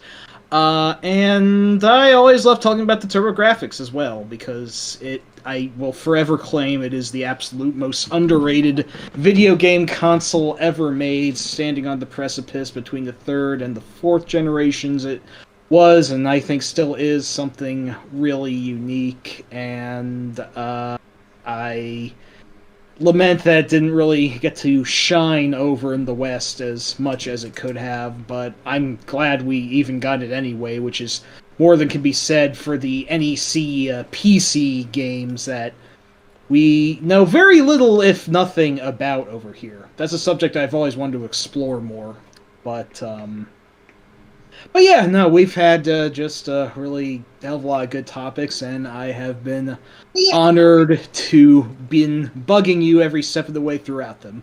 So. Well, I guess that brings it down to Betty. Oh, what? Were there any topics you actually enjoyed listening to? Well, I had a lot of fun listening to the Splatterhouse stream. That's like our crowner. Everyone's loved the Splatterhouse one. Oh yeah, it was the lightning flashes. It really sold it. Anything else, dear? I have to think of more. You know, I haven't participated in very many of these. I know. I was just thinking that I know that, you know, for the most part, when I'm doing these, you're usually doing your own thing. But I know you've listened in on a couple of them. Yeah. I like background noise. Betty, just say the Gradius one is your favorite one. There you go. Oh, please. I did work the hardest on that one. This is true. And it shows. That is Absolutely. a very nice overlay. All right, I guess we'll get to me I now. did like the Indiana Jones one too. That was good. I could almost relate to that because like I know the series. But all these other games you guys talk about, I'm not a retro gamer. I'm really sorry. That's all good. She's not. All good. All right, so I guess we'll get to me then. Frankly, asking me to pick favorite topics would kind of be like asking me to pick a favorite child. So, not going to happen. Opt out. However, Yeah. since I'm the guy who's running this whole thing, I will say there's a couple of things I was not happy with. Ooh. Yeah. Errors. Crazy things happening when you schedule streams. The fact that for a time early on, my opening and closing audio wasn't working. And also the fact that when I first started doing this, that I just felt like it was more like, hi everybody, I'm Dyer, and I'm doing something. A roundtable. Yeah, it was what it felt like, even if it didn't how it come across. I'm Dyer. Every time I go live. You just got to remember that people come here to listen because you know something they don't, and just let that drive you. It's fine. I guess I know stuff some people don't. Or at least enjoy listening to similar interests and whatnot too. Yeah. That works. But the only stream we've really done so far that I was genuinely out of my depth was the RPG streams. Once we got past, yeah, thanks. Once we got past talking about Phantasy Star, I was just like, okay, I know these games. I've even seen my brother play quite a few of them when we were younger, but RPGs. Pretty much. But hey, they were still fun though. All right. So we're going to go to something that's a little more concise now. Question is being, what was the first game that you either played or can remember playing? Let's go ahead and start it off with Jim. Well, some of the earliest memories that I have with gaming are on a system that I'm sure not very many people are familiar with. My dad had a TI 99-4A, which is a Texas Instruments home computer system, but a lot of the software for it was actually on cartridges. So the games on that system that I remember playing were Hunt the Wumpus was probably the biggest one, where essentially you navigate a orthogonal maze, and you don't know what is in areas that you haven't been yet, but you can get clues as to where the Wumpus has attacked something. You can move into a space where a bat will grab you and carry you to a random part of the maze. But your ultimate goal is to use deduction to reason out where the Wumpus is and then fire an arrow in that direction. If you're successful, you win. Otherwise, the Wumpus eats you. Or if you just happen to move into the space that the Wumpus is in. So, some ways almost a minesweeper feel as far as, not being entirely certain if, it's safe to go in one direction or not. But, playing that was probably my earliest gaming memory. Oh, nice. Yeah, I am actually familiar with Hunt the Wumpus. I actually did get to play it with Texas Instruments emulator, and that was actually a game. That was actually a game that my brother also grew up playing, and it's just a very simple and oddly cute premise, in my opinion. At least I think the Wumpus looks oddly cute, but I guess to others it also looks very terrifying. So. It's all a matter of as a kid, I was pretty terrified of the animation of the jaws closing on you when you're eating. Yeah, that'll totally do it. Yeah, pretty great. Awesome. I see Kyle's back. Welcome back, Kyle. And Prime, I appreciate what you said there about me and Splatterhouse. So, all right. Betty, how about you? Oh, I have lots of gaming memories. You remember what the first game you ever really played was? Does it have to be a cartridge system? No. No. Then it was Magic Merlin. I am not familiar with that one. Do tell. Oh, that was a little handheld thing with lights. Why are you queued in? Sorry. The echo was disturbing. Yeah. It's just the magic from Merlin. Yeah, it was like this, I want to say late 70s, early 80s, like around 81-ish, handheld game that it was red, had some grid of lights, and you could play like 2 or 3 different games on it. I had a lot of fun with that. Wait a moment. Was that one you had me look up in the car that day? Yes, sir. Yeah, I was like, why does that sound familiar? Yeah. Oh, yeah, okay. The first computer game was probably it was a lot like Centipede, where you had like this little arrow with a chain that follows you, and you just kind of run it around the screen with plus, up, down, left, right keys, and yeah. Betty, holy crap! I actually had the '90s remake of Merlin called Merlin: The 10th Quest. I don't know if you ever saw that version, but I actually had that, and I even managed to beat it as a kid. That was actually really surprisingly fun. And there has to be a video on YouTube about it. I'll have to look it up later, but I actually didn't know there was an earlier version of that, so cool beans. Oh, yeah. Nice. Yeah, that was my childhood. My dad had one of those, and I would always beg to play it. Excellent.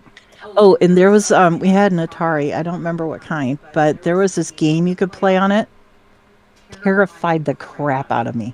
Rob, I had you look that up. What game was that? That was Tunnel Runner. Oh, God, yes. Like, my parents told me I was not allowed to watch anybody play it, and I think they sold the whole device because I would have nightmares after my dad played it and I was watching. Oh, no. Aww. Yeah, that was on the Well, Atari 2600. It was very scary for like a little kid, It's just like bup, bup, bup, bup, bup, bup, ah. And also, I just wanted to add, yeah, Bruno, har har. Oh boy. Anyway, let's see. I'm making progress, Bruno, by the way. No, she's not. We might be able to see it if things pan out right. She's wearing you down, Rob. She's wearing you down. That's what she wants you to think. So yeah, I googled that Magic Merlin. It almost looks like a 70s sci-fi telephone. Red. Exactly. It was like the coolest thing ever. I loved it. I remember it. All right, When I Google Magic Merlin, I just get results for Baby Merlin's magic sleep suit. You'll have to put in game, and that's what I was getting to. But once I saw it, I'm like, oh, I remember this thing now. Yeah, my search was just Magic Merlin game. Yeah. Okay, this looks like a thing that, like, if I were a little kid, I wouldn't even want to play it. I just want to push the buttons on it. Like, I just want to, like, beep, beep, beep, beep, beep, beep, beep, beep, beep, like, just push the buttons on it. Not gonna lie, when my dad first got it, that's kind of all I did. But then he explained the games, and then I had more fun. So, that said, Kyle, how about you? Oh, okay. Well, so, not trying to put any dividers between any of us, but, I was primarily a 90s kid because I was born in the early 90s, so I was kind of a little further into the generations of console gaming. Like, I by the time I was born, the NES was kind of already pretty well known, and, like, the 8-bit consoles were kind of just in their golden years, and we're about to switch over to the 16-bit stuff. But funny enough, though, my family had an NES, and I remember one of the very first things that like my brain can even picture of playing video games when I was about 3 years old. I believe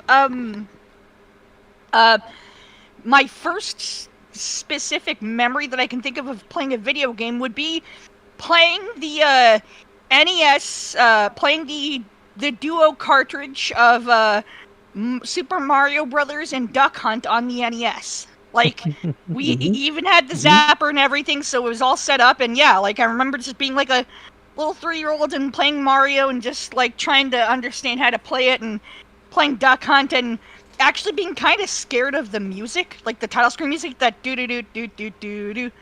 Like, I don't know why it scared me, but it scared me. But it also scared me that if you let the title screen sit, the music loops, like, out of nowhere. Like, it's silence, and then it loops again, and that also scared me. I'm like, ah! And I'm just like, okay, start the game, and oh my god. I don't know why it scared me, but it did.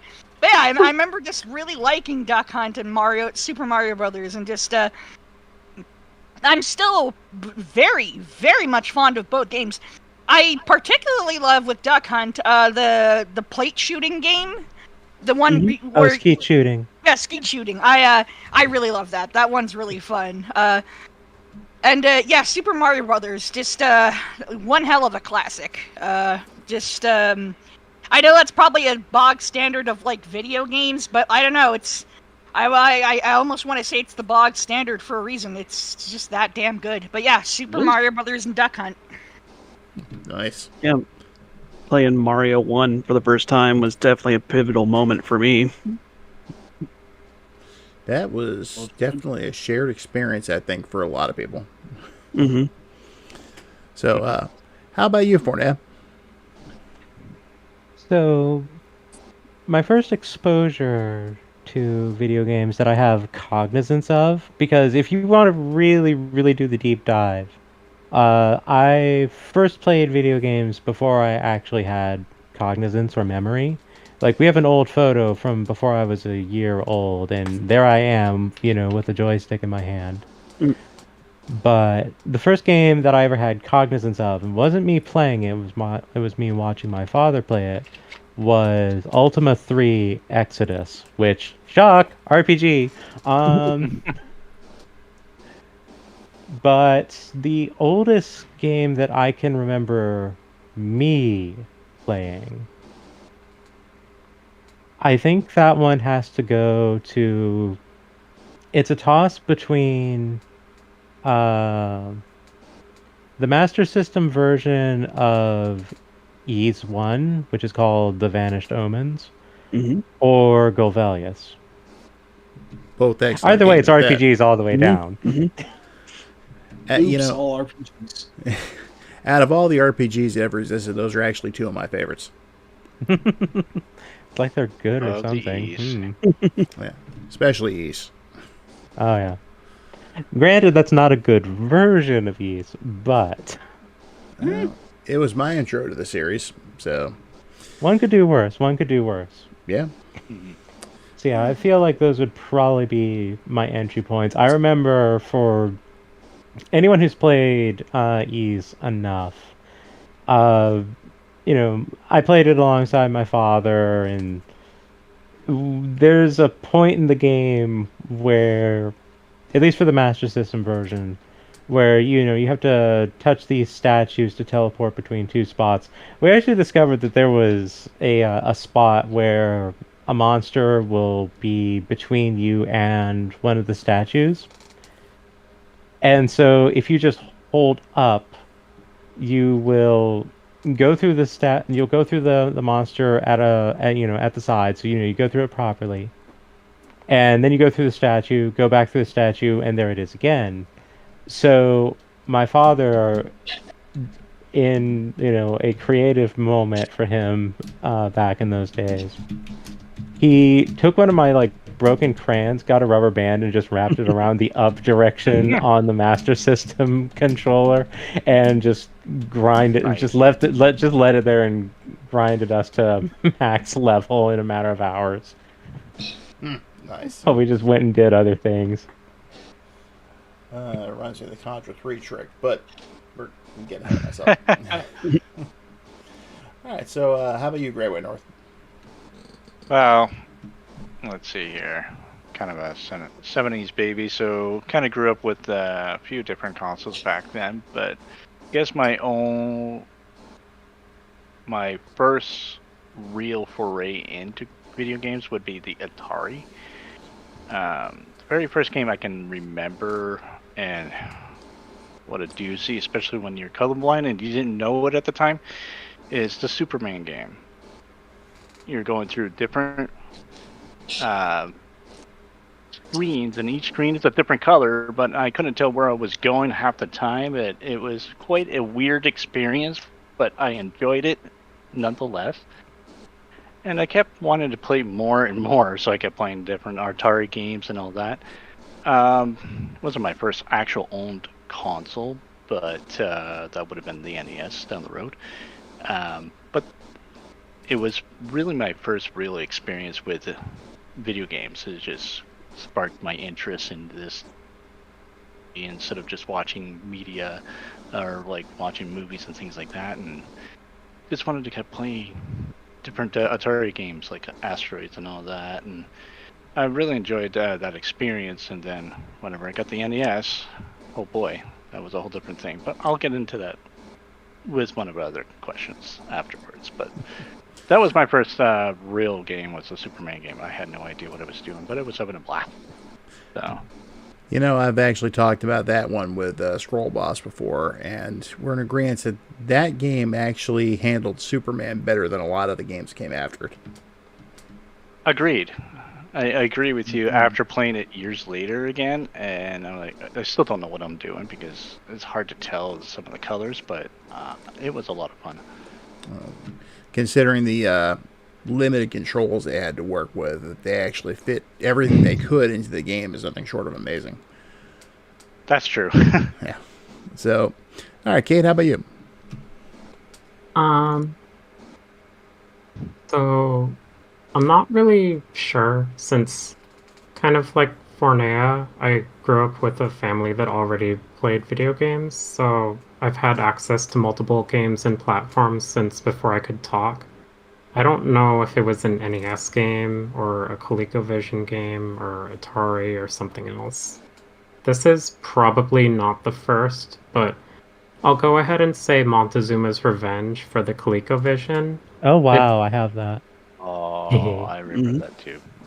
Yeah, it's an early example of a non-linear platformer, which sets the action across multiple still screens linked together in a massive sprawling underground tomb, and that really captured my imagination as a kid. I still think it's fun to go back to, although I have yet to finish the second stage. The game is brutal, like unreasonably so. I think it works. I enjoy it. Nice. That's been one of my favorite games for a while. Not so much the ColecoVision version. I haven't played that one much, but the other ones I've done. Which ones have you played? Let's see. The 2600 game, the Master System game, and the NES game. Yeah. Yeah, that was one of those games that had like 1 billion different ports to all sorts of consoles and computers of the era. So there's a lot of different ways to experience that. And the NES game is actually a recent one. Mm-hmm. Oh yeah, that's right. You were telling me about that. I need to look into that. Did a hell of a job on it. Totally. Right. How about you, Merc? My memories as a kid are like pretty scattershot in general, but for some reason I seem to remember video game stuff pretty well. Like, I don't know how that works, but I think the earliest video game memory I had was my family stopped by at a either a mall or maybe it was a base exchange or something to that effect, and we stopped by the arcade. I guess my parents wanted to see if I was interested in video games, you know, because I think they were thinking of something for Christmas around the time I was like maybe 5 or something. And I remember the arcade having stuff like Afterburner and, you know, Space Harrier, like the cabinet that you sit down.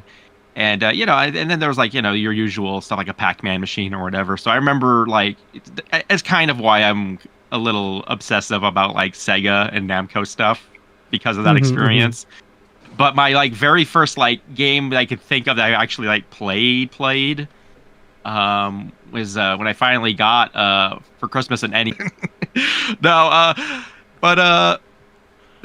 So yeah, the NES was probably my, you know, where things and that's kind of why I say it's my favorite console. I mean, it's mostly like first, but also there was a lot of game genres I experienced through there, like RPGs, platformers, shoot 'em ups, etc. That really kind of like set up a groundwork for what to expect in the future. And I hear all these grumblings about Super Mario Brothers 3, but I feel like that's the game where I like kind of cemented in my head. You know what? Yeah, video games, that's my primary hobby, my primary interest. It starts right here, and it kind of goes on from there. See, he gets it. Yeah. Yep. By the way, I was just told that OBS disconnected for a couple seconds, so if there was a break in the stream, that's what happened. But it should be back up and running now. Yeah, I had to refresh YouTube on my end. No, because I didn't notice anything. YouTube really did not like me making the Minecraft joke earlier. Aww. Oh, there it is. Well, let's see. How about you, Mr. Matthews? My first gaming memory that I have is on the Atari 2600. I don't know what I was doing. My parents had kind of turned their back on me for a little bit. I must have been like 3 or 4. And this was my first experience of being able to actually turn the console on by myself, and I was so proud of myself. And the game I was playing was Vanguard. And so, like, kind of from there, that's Vanguard has been kind of a special game for me. Not only is it actually pretty cool, one of the one of the most impressive games on the 2600.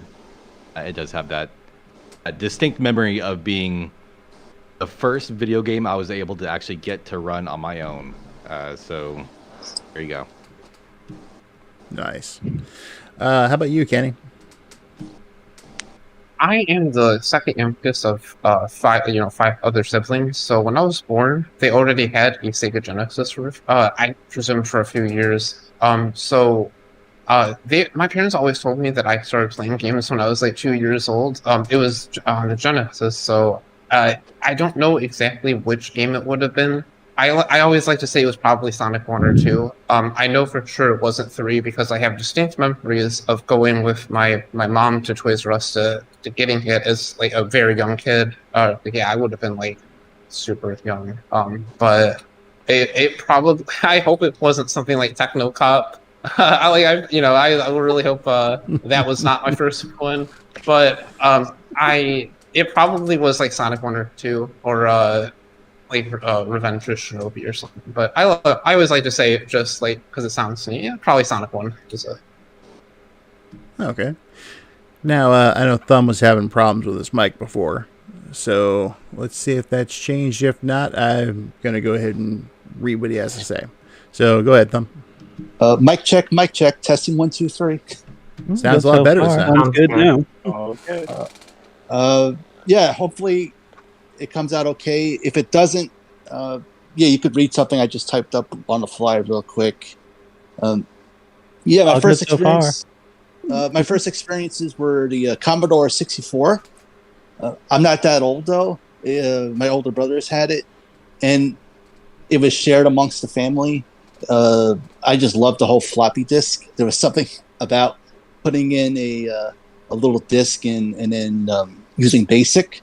I don't know if it was called BASIC at the time, but you would type in like 10 or 10 print or run the run button, and there was just something about those games that I just enjoyed the simplicity of them. There was one game that I just seem to remember really well because maybe I had nightmares about it. There's a game where I did look it up on YouTube, but of course I was lazy enough. I was too lazy to look up the name, but I'll try to after. But you play as a little chicken, and you're going up a seesaw, and then you have this monster enemy in this like castle setting, just throwing blocks, and then his goal was to throw blocks at one side of the seesaw so the chicken could fly off somewhere. So you, as a chicken, would have to somehow move blocks also, I think. Push blocks. So it's sort of like a strategy game in a way. And I just remember that game. There was something about it, just that monster. It was just really cool. I don't know if I have nightmares about it, but the NES was when things started to pick up. Super Mario Brothers. That game to me still, I find it impressive. I know some people say the game has not aged well. I disagree. I think Super Mario Brothers has aged really well. Yeah, it has limits. Like, it's not as good as Super Mario Brothers 3 or maybe Super Mario World because it's the first game. But it's just a phenomenal game. I'm a big RPG guy. Dragon Warrior. Oh boy, that game was so good. Just like, I just loved there was something relaxing about the grind, and then something like fascinating about crossing a bridge, because you see a bridge and then you'll cross a bridge, and then all of a sudden you can get thoroughly destroyed. Yeah, and then you see the red screen, and then the king takes half of your gold, and it's sort of like, I was always debating that, like, hey, I'm supposed to help you. Why are you making these things tough for me? Like, okay, maybe you helped restore me to health, you gave me food and something, but you don't take half my gold. I'm trying to help your kingdom. So I just love the monster art designs. It's so phenomenal till this day. The Dragon Warrior games just have that distinct graphics. And then Final Fantasy. I know I saw my older brother play Final Fantasy for the NES, which was still great. But it was Final Fantasy 4 where this was my first, or Final Fantasy 2, if you want to be picky, for Super Nintendo, where a game introduced a concept of a story and a concept of a protagonist, good guy, bad guy. And there was something I just really liked about that. It expanded a little bit more than the original Final Fantasy. And there are also some sad moments in that game as well that I was like, whoa, really? Like, wow. Like Tella, I don't want to spoil anything, but he was one of my favorite characters. Him and Gomez squaring off like that was like so cool. And like the music, like the Battle of the Four Fiends, like whoa, so really in the prelude theme, just Nobuo Uematsu, just great. So like, and obviously Final Fantasy VI took it even more of a step. But also try, good moments too. And I think that was really good to see in a video game. Kind of rare, actually. Yeah, I'll say that'll be my answer. You spoony bard. Oh yeah, I love that line. you son of a submariner from Final Fantasy 3. Where he says, Kefka. He's supposed to say something else, but he says, But yeah, you spoony bard. I love that. I love the translations to that spoony bard. It kept that line in almost every iteration of Final Fantasy 4 afterwards. It just cracks me up. Woolseyisms or something? Isn't there a term for it? Yeah, Woolseyisms. Yeah, because of Ted Woolsey, the translator for FF6. Right. Yeah. So, hey, Thumb, just like a quick Google search, I think that was called just Seesaw for Commodore 64. Oh, really? Seesaw, let me look it up real quick. Let me Google that real quick. Oh, thanks, Jim. Yeah, sure. Let me see an image. Yeah, it was just like a... yeah, that's it.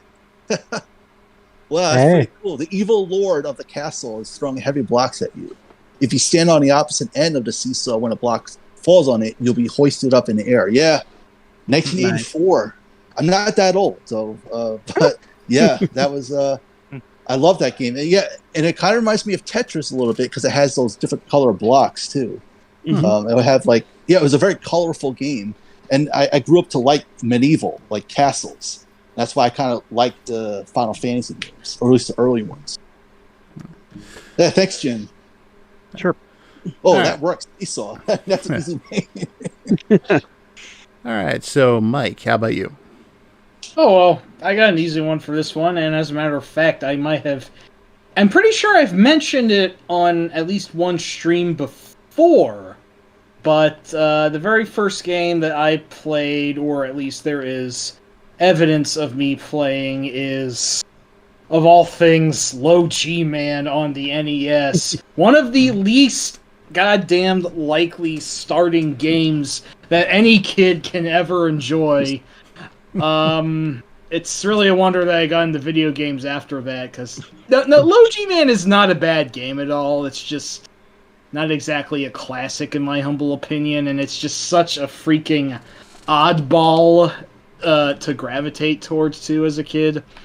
But in a way, I am actually thankful that I started off on such an unorthodox game, because it made me learn to appreciate the lesser celebrated titles. Like, you hear about all the Marios and Zeldas, sure, but there are games like Vice Project Doom or Shatterhand, or one that I grew up playing, Totally Rad, which is a really quirky title that I liked a lot. That one's great. Oh yes, definitely. Huge bosses in that one. And I managed to grow up appreciating the less prominent gems in any given system, almost to the extent that I almost worry that I'm a bit of a hipster. But hipster. Yeah, well, to be fair, one of your favorite games ever is... What's an obscure one he likes? What's an obscure one I don't like? You can quack me off for that one. I failed to come up with an adequate rebuttal. But no, in all seriousness, yeah, Low G-Man, very odd game. Not the best one by the developer KID. I like their take on G.I. Joe better, and Kickmaster is quite a good one. I believe Rob's not a huge fan of those, but... not really, no. They are real oddballs, to say the least, but... I enjoyed G.I. Joe. Yeah, first one is great. The second one, some bits I liked, some bits I liked less in the first game, but it was interesting. But yeah, I started with an odd one and learned to like odd ones as well, but I also appreciate the classics very much, aside from the occasional Sacred Cow that I'm not as fond of compared to other people. Chrono Trigger. Like Chrono Trigger, Ocarina of Time, one of the Final Fantasies, but not the one you think. I don't want to go into any of that right now. I want to stay in a mindset of peace and love right now. We are gushing about things we like. But yeah, no. Low G-Man, excellent start in a very weird way. I wouldn't have it any other way for how much of an oddball I am, so... I'm just saying, for the record, I was spoiled by the Commodore 64 G.I. Joe. Oh yeah, that one played out like a sort of like a mission sort of simulator in a way. On top of that, it used the G.I. Joe designs I grew up with. So. Oh wow, cool. Mm-hmm. Oh yeah, no, the NES game was mired in the DIC series at the moment, so they wasted two in the spots on the unlikely weirdos Captain Gridiron and some loser called Blizzard, when they obviously should have used Snow Job and someone more popular like Roadblock or Gung Ho, Shipwreck, what have you. It's not a perfect game, but I like it for what it is. And one of the playable characters is Snake Eyes, so they got that right. Yeah, at least. Anyway, so I guess that brings it to me. First game I ever remember playing was Pong.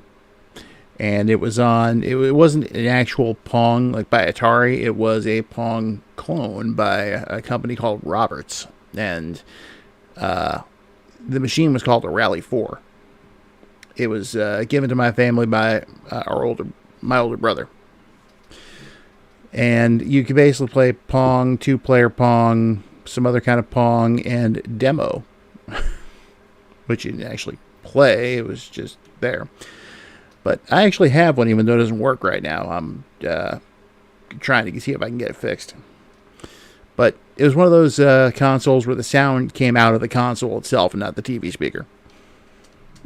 So, and that was amusing, but it must have been about, I'm going to say, 80, 81 that my mom actually received for a gift for her birthday an Atari 2600.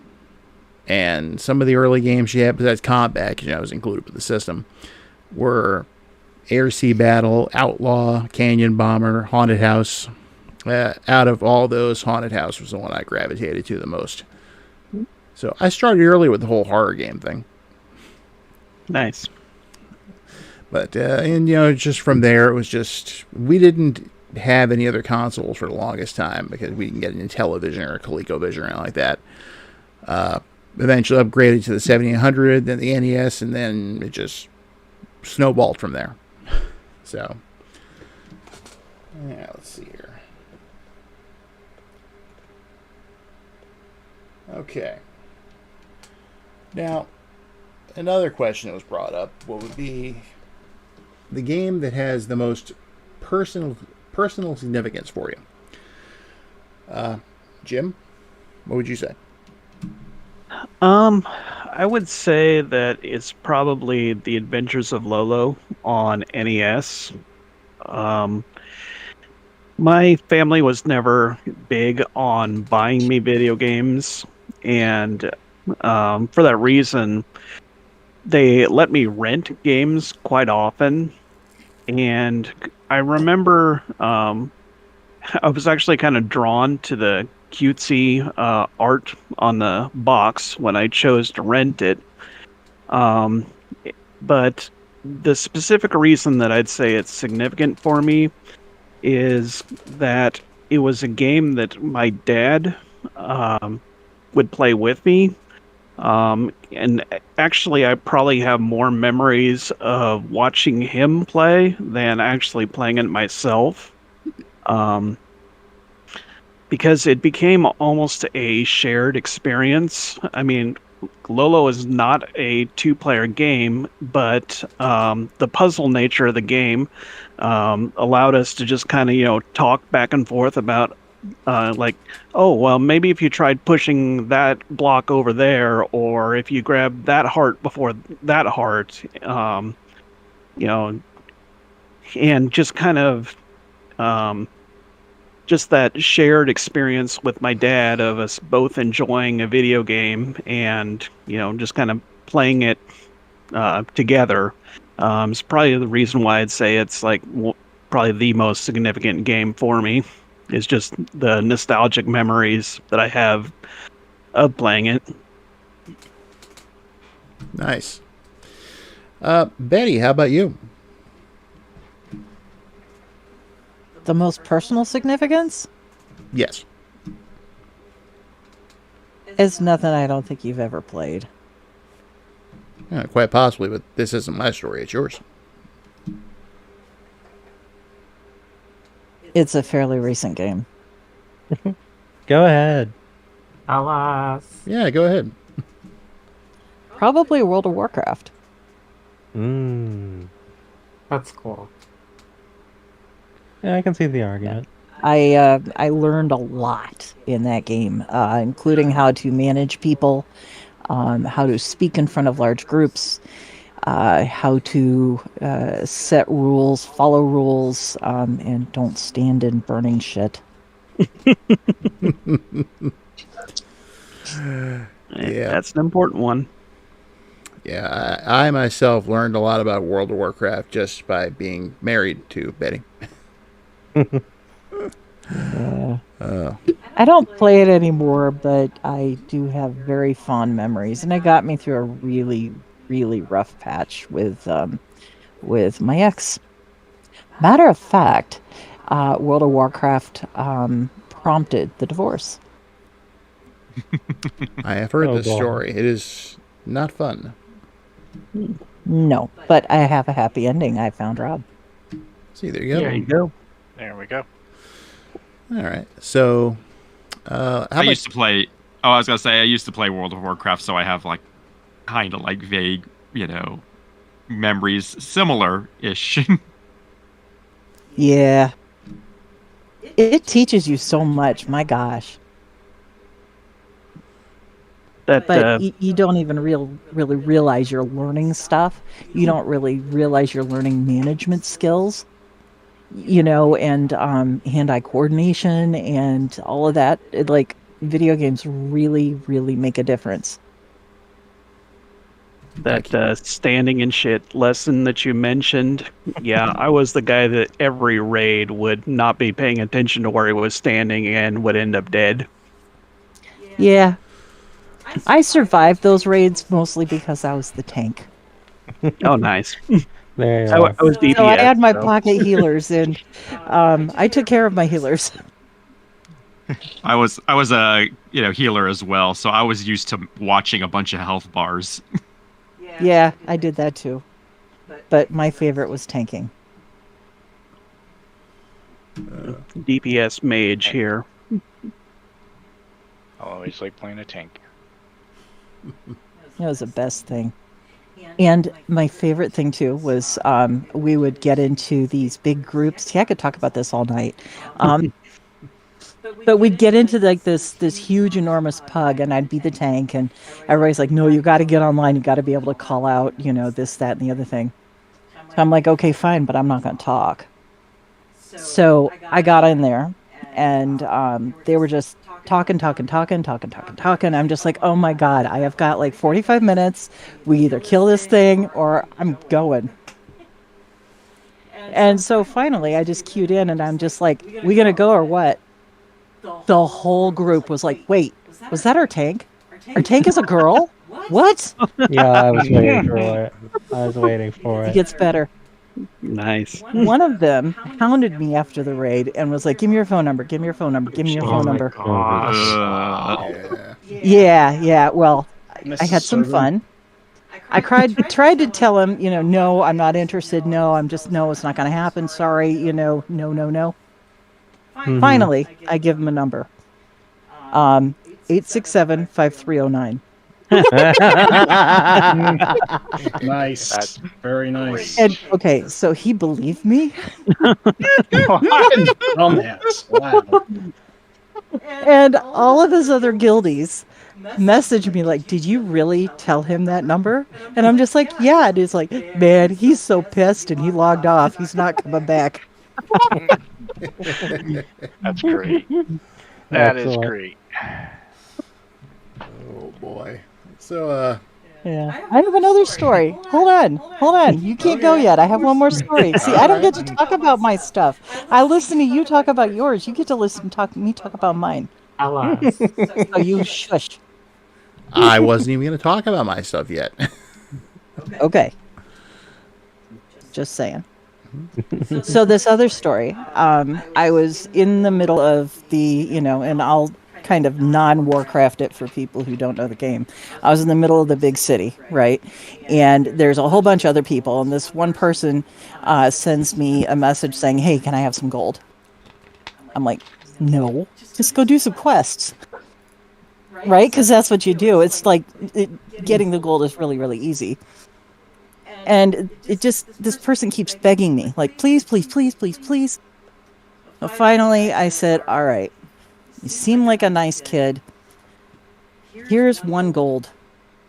He had to have been like level 5, right? So that was like, getting this huge trove of money. And he's like, "Oh, thank you." And he's telling me how he's like 12 years old and blah, blah, blah. And I'm just like, "Yeah, well, you're about the same age as my kids." His response was, "Wow, no way, you're a dad?" I'm like, "It's worse. I'm a mom."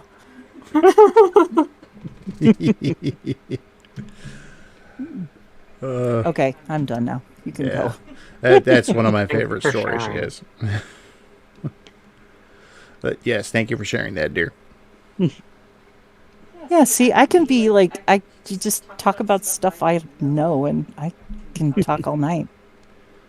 I just want to throw out, while the MMO where I was doing my business primarily was FF14, tank main. Nice. I've played that. Well, a little bit, not very much. Me too. All right, so let's go to Kyle next. How about game that has personal significance for you? Hey, well, that's a pretty tough question. There's a lot of games I hold very dear to my heart. I'm gonna say Probably my favorite video game of all time, Earthbound. I love the game very passionately. Great choice. Very near and dear to my heart. I just, I don't know, like, it just has this thing to itself that I really appreciate, where, like, I love that it's taking a common used, like, gameplay genre, but it's kind of flipping it on its head a little bit, where instead of, like, medieval or the future or sci-fi or, you know, anything like that, it's in the present, in a sense, like, modern day, you know, like... Yeah, it's contemporarily set.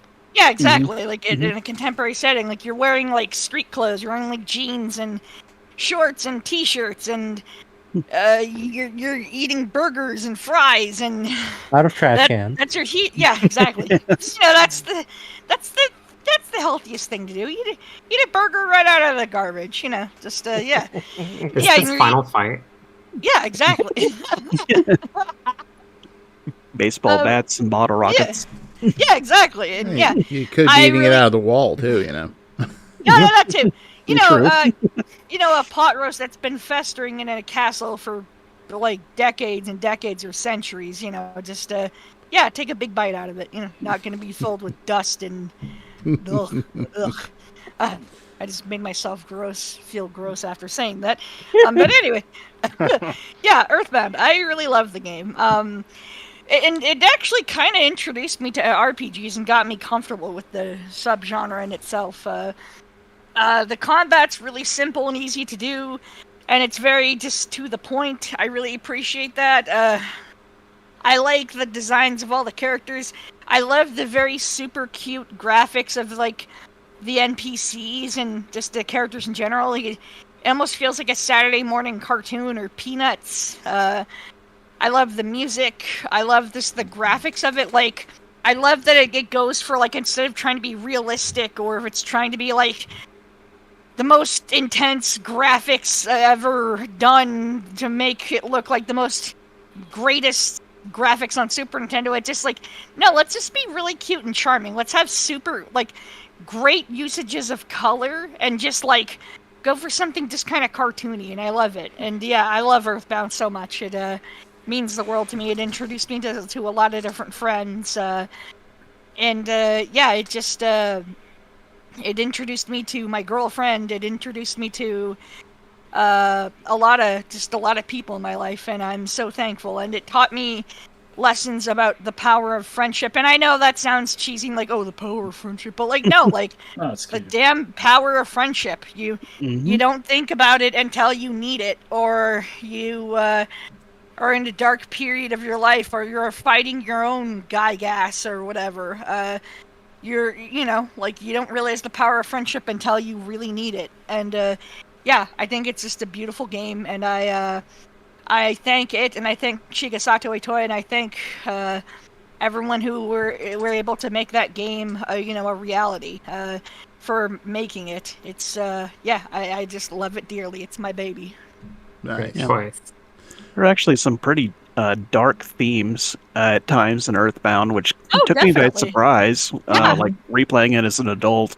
It's kind of like, sorry, I know this sounds really ridiculous, but it can be a little bit like real life sometimes. Like, sometimes things get a little dark, and you try to get through it. You know, with the help of your friends, you get through the hard parts, and you laugh and smile through the tears, and you find your way through it. Well put. Thank you. Yeah. So, how about you for now? So this is honestly really difficult for me to decide on, because without getting into a whole deal, I basically have what's it, like, the words are escaping me.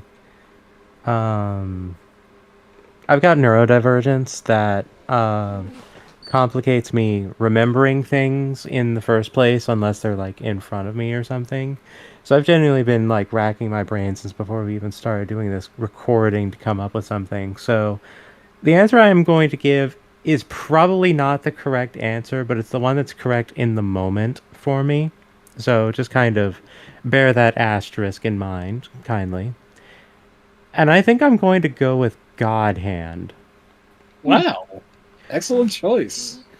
Because God Hand is a game that expects you to approach it on its terms, not your terms. Because it was made, it's a Shinji Mikami joint, and he made it very expressly with the expectation of, this will not sell. I'm Damn good making game. this because I want to make this game like this. So it is a passion project before anything else.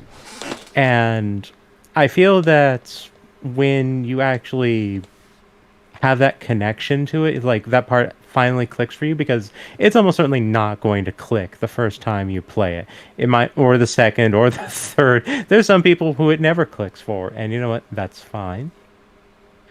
But when it does click for you, and you kind of understand why this bizarre game exists that is absolutely fine with just kicking your ass and leaving skid marks on your soul. There's not really anything else like it. It's like, it's like a lot of people will say like, oh, it's an early character action game. And I just feel like that's reductionist, honestly. Early. It's 5 years after Devil May Cry. Yeah, I wouldn't characterize it as that.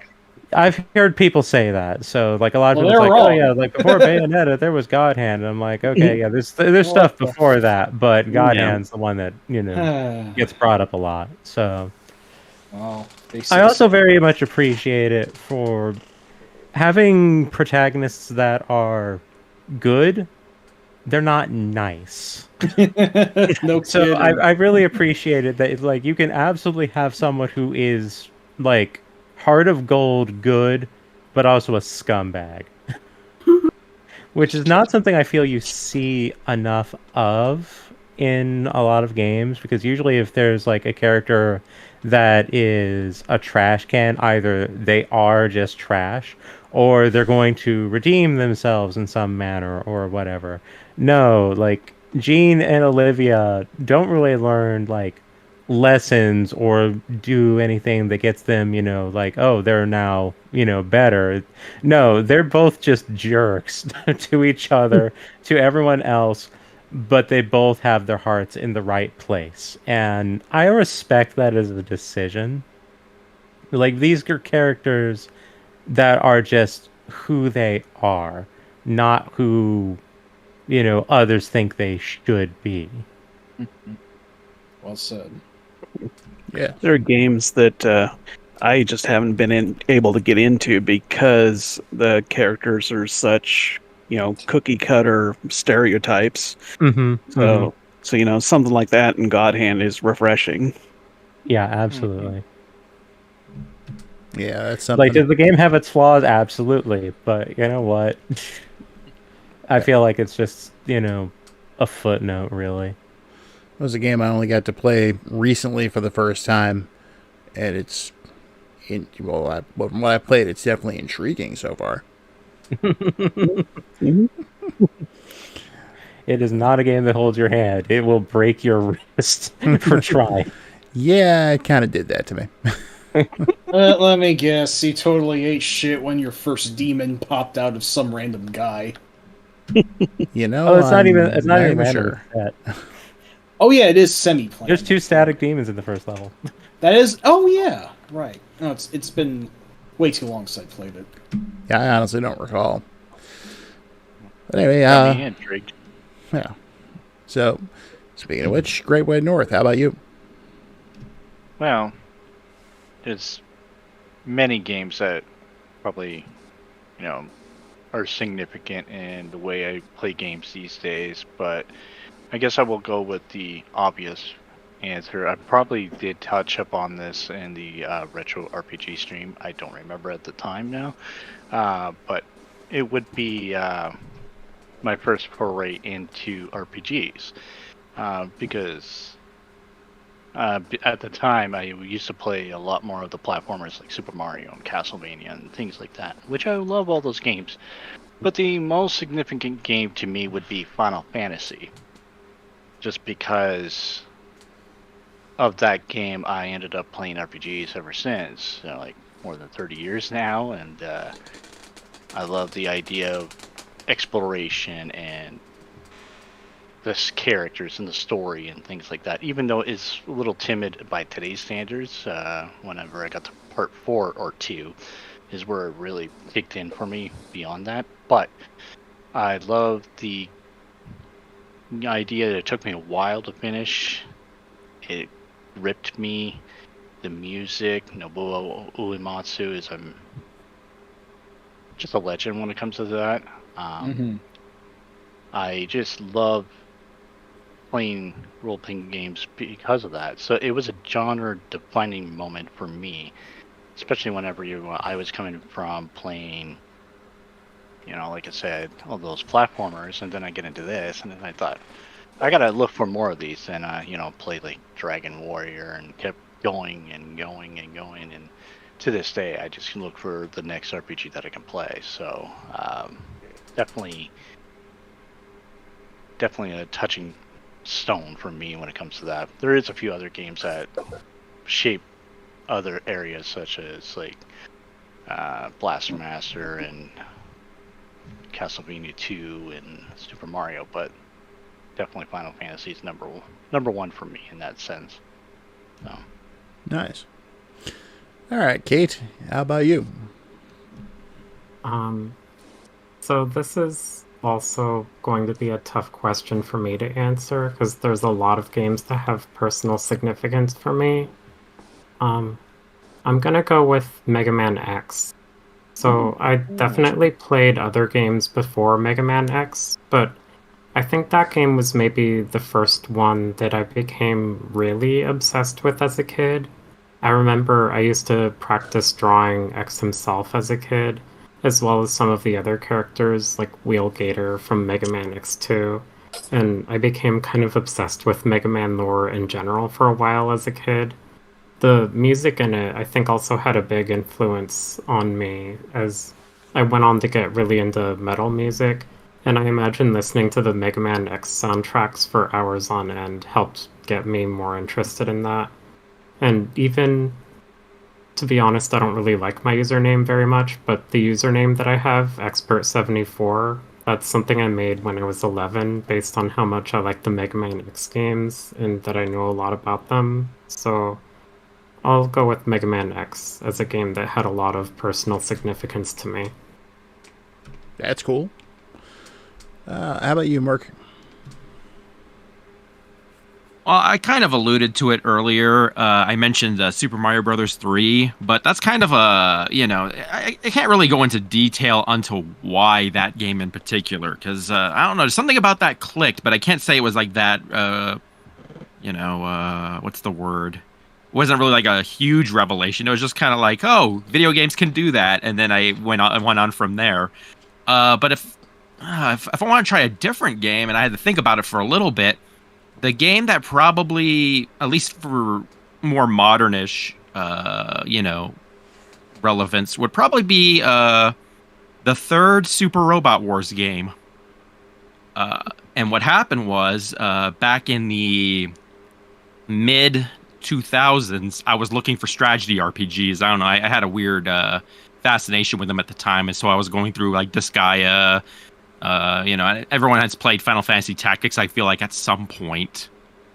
But like I was like, I want to try out some more strategy RPGs, and I'm going through some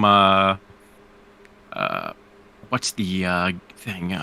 Some fan translations of games. I was like, let's see what Japan's got, and I saw a fan translation for Super Robot Wars 3 for the Super Famicom, and I wasn't really an anime fan. I wasn't really a giant robot fan at the time. For some reason, that game clicked in a way that, like, not only did I become like a fan of that series, I got into giant robot anime, like really hardcore, to a ridiculous degree.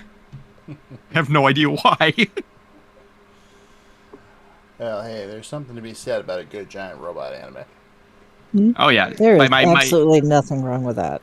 Yeah, but yeah, I noticed that my niche tended to be very 1970s super robot style shows where it looks like a toy commercial, and I'm like, yeah, this is it. This is my jam. I can do this. But it also got me interested in like crossovers and stuff, because that whole series is basically like a bunch of developers who are all like mecha anime fans decided to do big crossover games and like do their own like kind of I call it official fan fiction, because they took story elements from all these different shows they're using and try to make them work together, and it was really interesting to me. And so now, like, I also have a weird fascination with anything crossover related, which is, I guess, not as, unique nowadays. You see so many crossovers in games, especially, now, that, like, maybe, like, the appeal isn't as big as it used to be. But I still, think it's interesting whenever it happens, Smash Brothers seems to be the big one for a lot of game fans, but you always see stuff like Project Cross Zone, or the latest Yoko Taro joint, which is that Sega like mobile gacha game that I keep talking about and I've never played, but I'm just weirdly fascinated with it. You too. I don't think I've seen that one actually. I think I showed some music and video. I'll link you some stuff. It's weird. I'm waiting for the Splatterhouse character to show up. Yeah, that's right. I remember you mentioning that you're waiting for that. Nice. All right, so Mr. Matthews, how about you?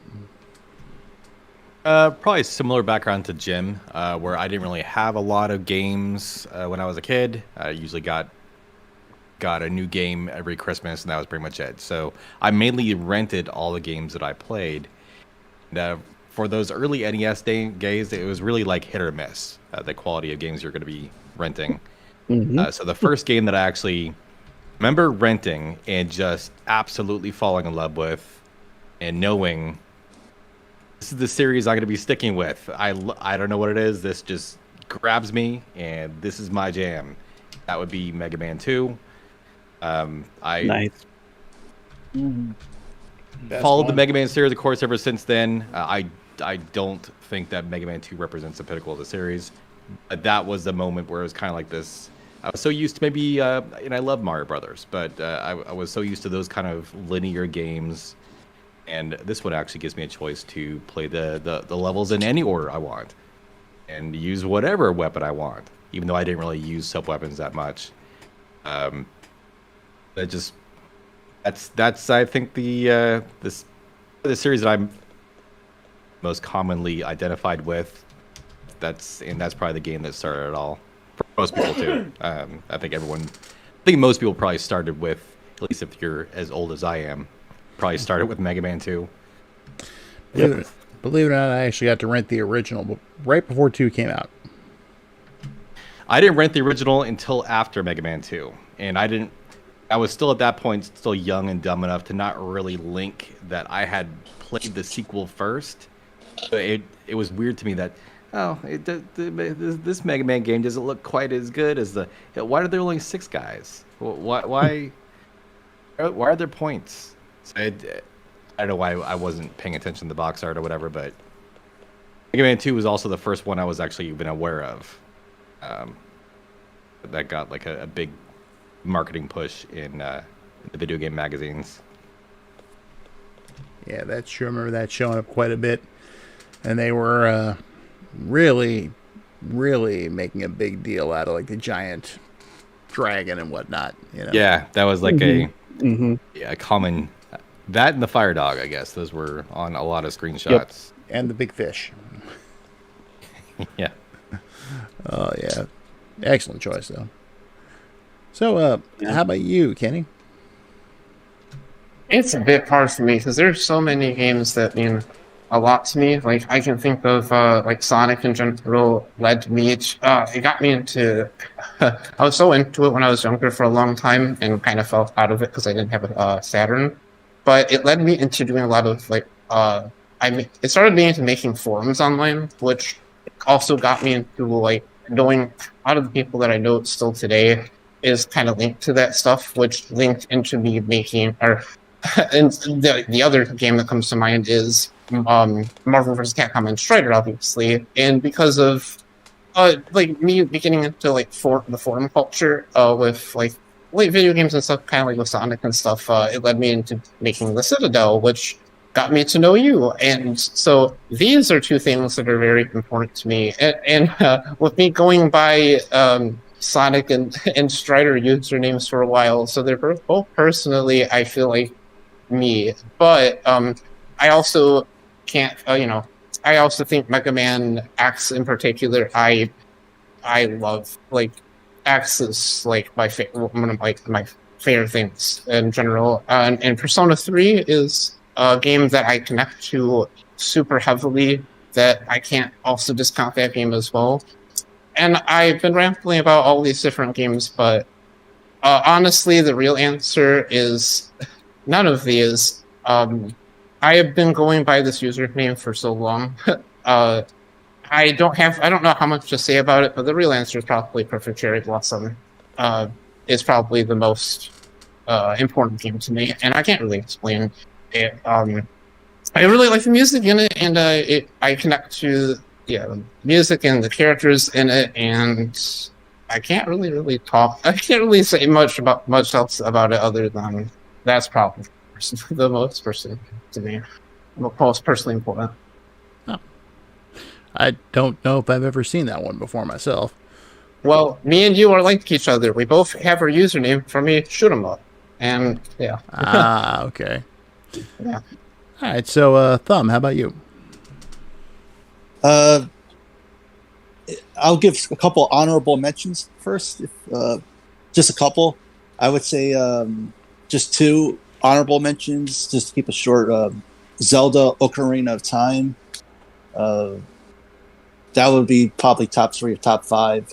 Most significant. It was like taking a Link to the Past and then remaking it into a 3D game, but just like from the ground up.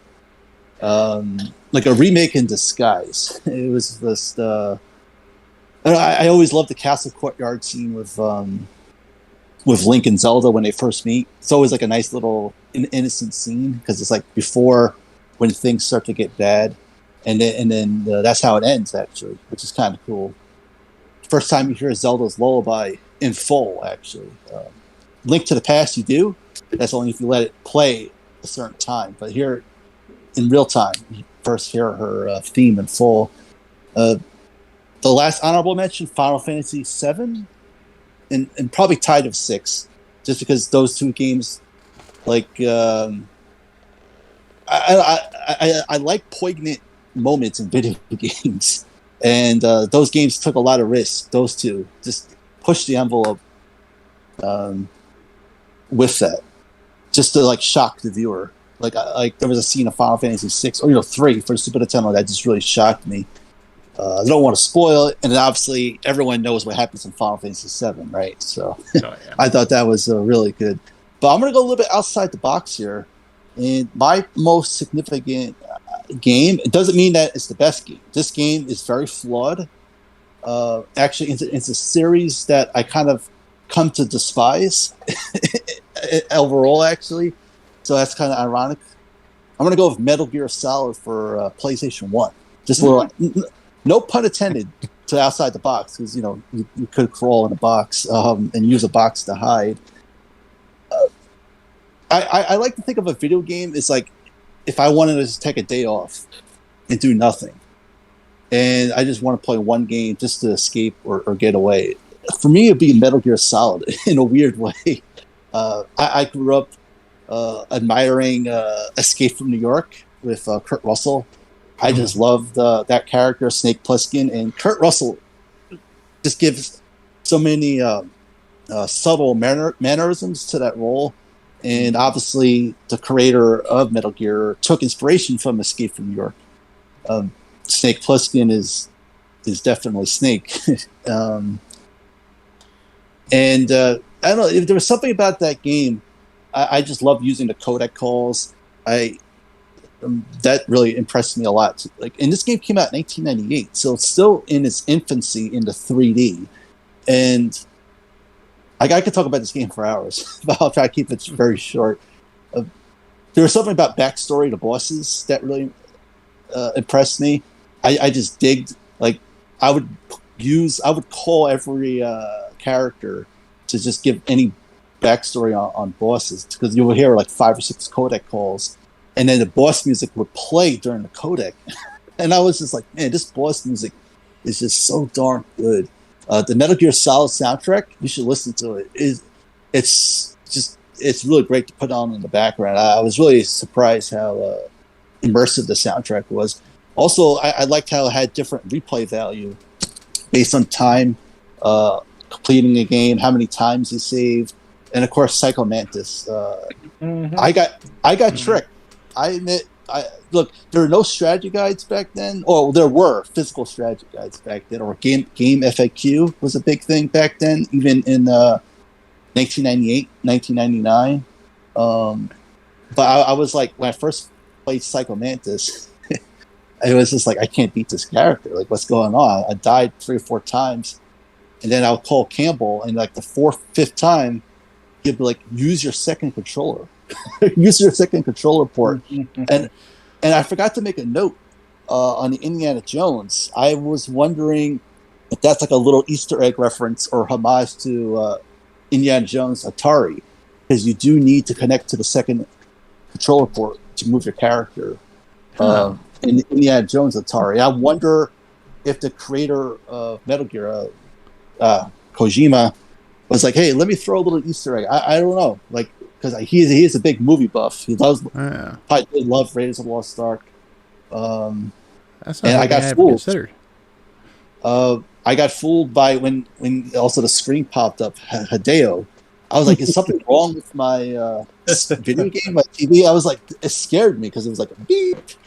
And yeah, thought that was hilarious. You're like Castlevania, don't you? Yeah. Oh, you've been playing Castlevania Symphony of the Night. No.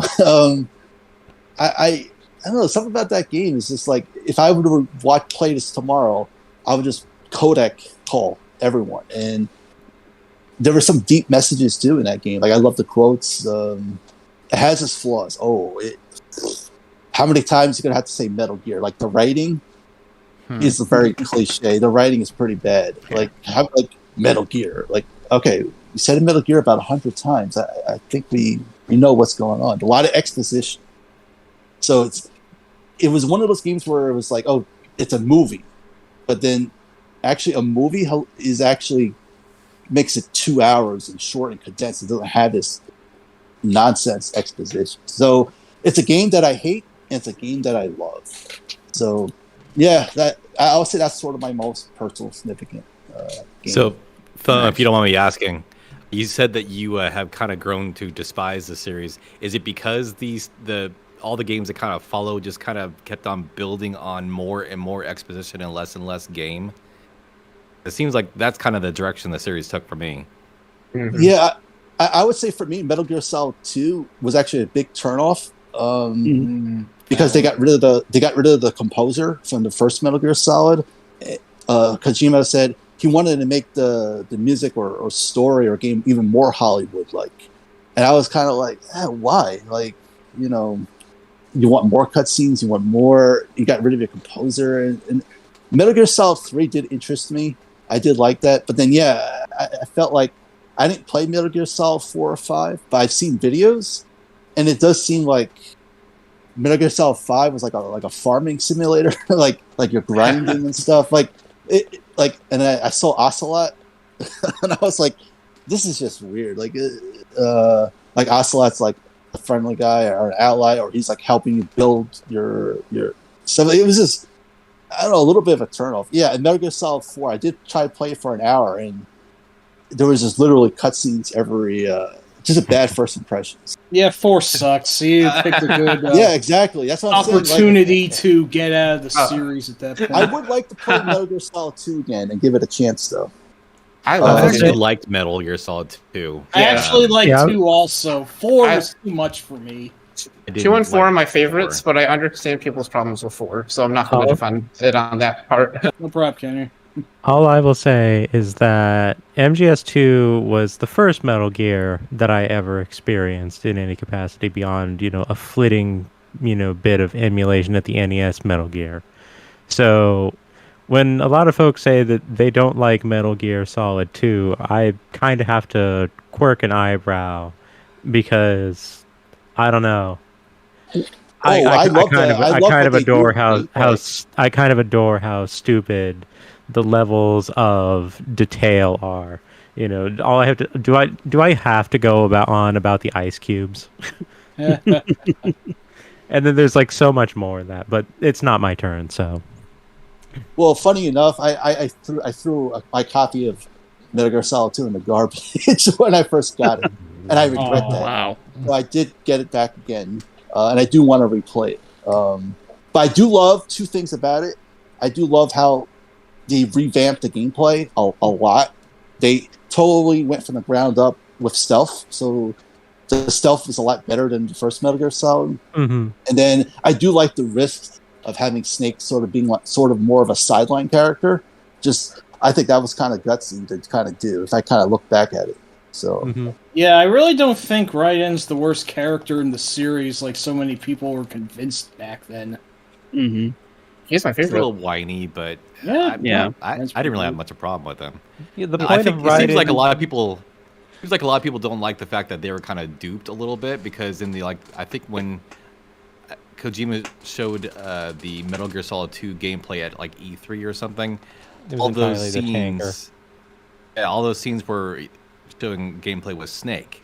But when you actually got the game, all those sequences you were playing as Raiden, and I think a lot of people felt bitter about that. But that subversion of expectations, that's actually a major story point in the game. Like the whole game is all about Raiden is basically experiencing this giant dupe out. So I think that was kind of a very clever. Yeah, like the entire point of Raiden as a character is to point at the audience and say, "This idiot is you."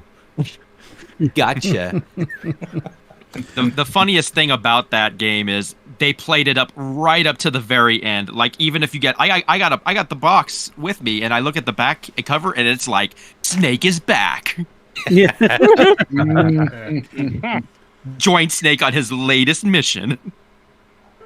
It's funny that it's like historically so many people at the time had that reaction to it, but then if you didn't play those games when that happened, that is totally gone because everybody knows that by now. So it's interesting the difference between when you play it. Honestly, Metal Gear Solid 2 was the first Metal Gear game that I ever tried, and I hated it. It turned me off of the series for a decade afterward. And I've since gone back to play most of the games in this series, and I still consider it my least favorite.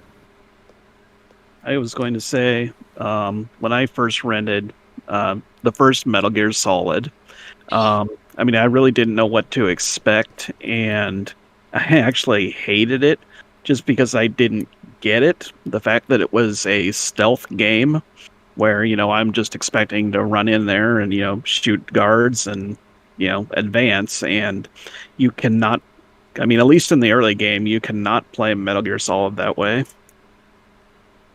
Yeah, it's true. This roughly became Metal Gear chat.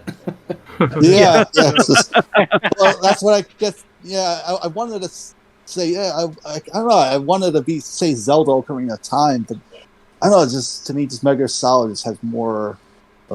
Ocarina of Time is actually a better game, probably, but I think Metal Gear Solid is more significant. Metal Gear Solid 1 is better. Apologies, but at least Fornea and I are really not big in Ocarina. We regard it in the same tier as Chrono Trigger as being one of the most overrated games ever. But I say that, and that makes what you said less valid, and that makes me sound like an asshole, so I apologize. That said, we'll go ahead and steer away from the Metal Gear discussion here, as well as the Ocarina of Time decision, I think, and move on to Mike, who is going to tell us all about his undying affection for Bubsy. You wish. That's call. Well, honestly, I was almost thinking of copping out and passing my turn because, honestly, I'm not really a very sentimental person, and I don't really, attach much of my own personal affect to the media I consume because it's just how my stupid brain works. If I may. But, oh, yeah, for? What was that, the first game you played? Because the way you spoke about that one earlier and how it influenced you to give a try to stuff that isn't just, the stuff that gets headlines, that kind of sounds like the answer to this question, too. Oh, you mean Low G-Man? Well... There you go. Yeah, kind of. I could pass it off like that, but I was actually thinking of something else. I don't know. Rolling Thunder on the NES. No, not that one, you idiot. Oh my god. No, actually, the answer I'm going to go with is my personal favorite Nintendo game, and it is not one of their more frequently recurring series, but I grew up really loving Mike Tyson's Punch-Out in the NES. If not just for its sort of... I've always been a minor fan of boxing. Like, I couldn't say I was super into it, but if there's any one sport for me, a person who really does not like sports for the most part otherwise would be into, it would be boxing. Even though, Punch-Out is in no way a realistic boxing simulator, some people liken it more to being like a sort of action puzzle game because figuring out the patterns of the opponents you fight is much of the challenge in and of itself. And it really just has a really fantastic difficulty curve going from the first two schmucks in the minor circuit to a little bit of a challenge in Piston Honda. Before, Don Flamenco was really easy, but then King Hippo has this gimmick, Great Tiger is formidable, and then Bald Bull is just a massive difficulty spike, as well as being a very massive fighter. All the fighters are larger than your protagonist, Little Mac, which I want to say is sort of the element that sort of endears me to this game, a classic sort of David versus Goliath story where even the meek and emaciated Glass Joe is taller than Mac, but, that doesn't get Mac down. He's in it to win it, and he might not have as much, upfront strength as the boxers, but through agility and skill, he is able to triumph over anything. You will need a lot of concentration to beat the world circuit, and of course, the big MT himself at the end is still, I'd say, one of the hardest final bosses in any video game. The whole thing about how his ridiculous uppercuts in the first 90 seconds you fight him will instantly obliterate you is still just really frightening, and only one try out of every 20, if even that, it might be even more, I will still be able to beat Mike Tyson, and it does make me still feel like, I have some skill, I have some worth. It makes me feel like a badass that could potentially overcome anything coming up from the underdog tier. As someone who... Shut up, I'm not done quite yet. That wasn't me, Mike. Thank you.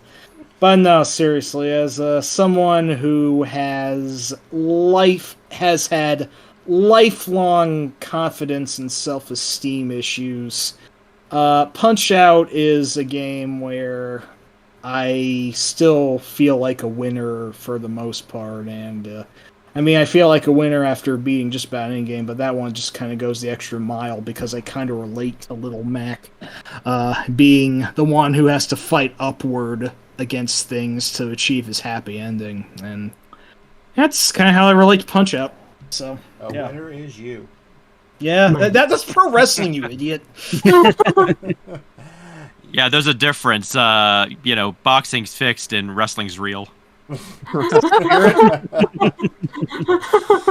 That is the spirit. Yes, exactly. Alright, so I guess that brings us to me. Now, would anyone care to take yes? So Dragon Quest. Yes. No. Wait. I mean no. Splatterhouse. You were have totally two into guesses. Diablo. Just admit it.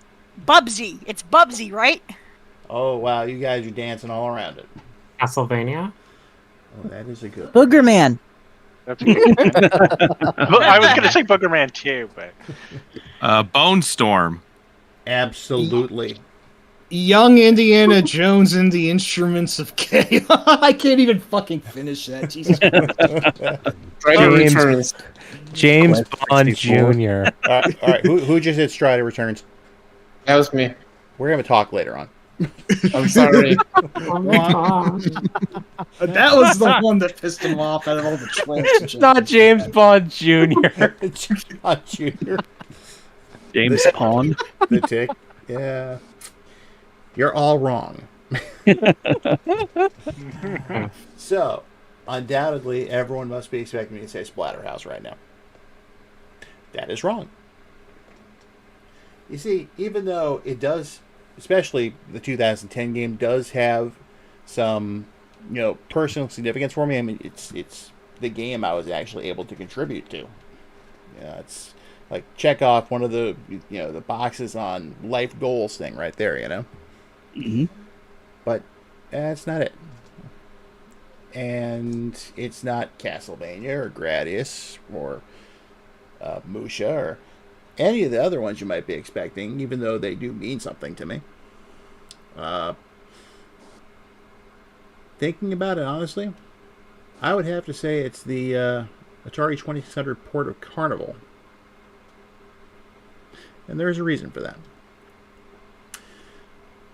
You see, my mother passed away in 1995. And whereas she liked playing a lot of 2600 games, Haunted House, she played Canyon Bomber all the time with my father. That was the game I seem to remember her playing the most. And I remember writing a review of the game very early on for the Digital Press website. And I dedicated that one to her.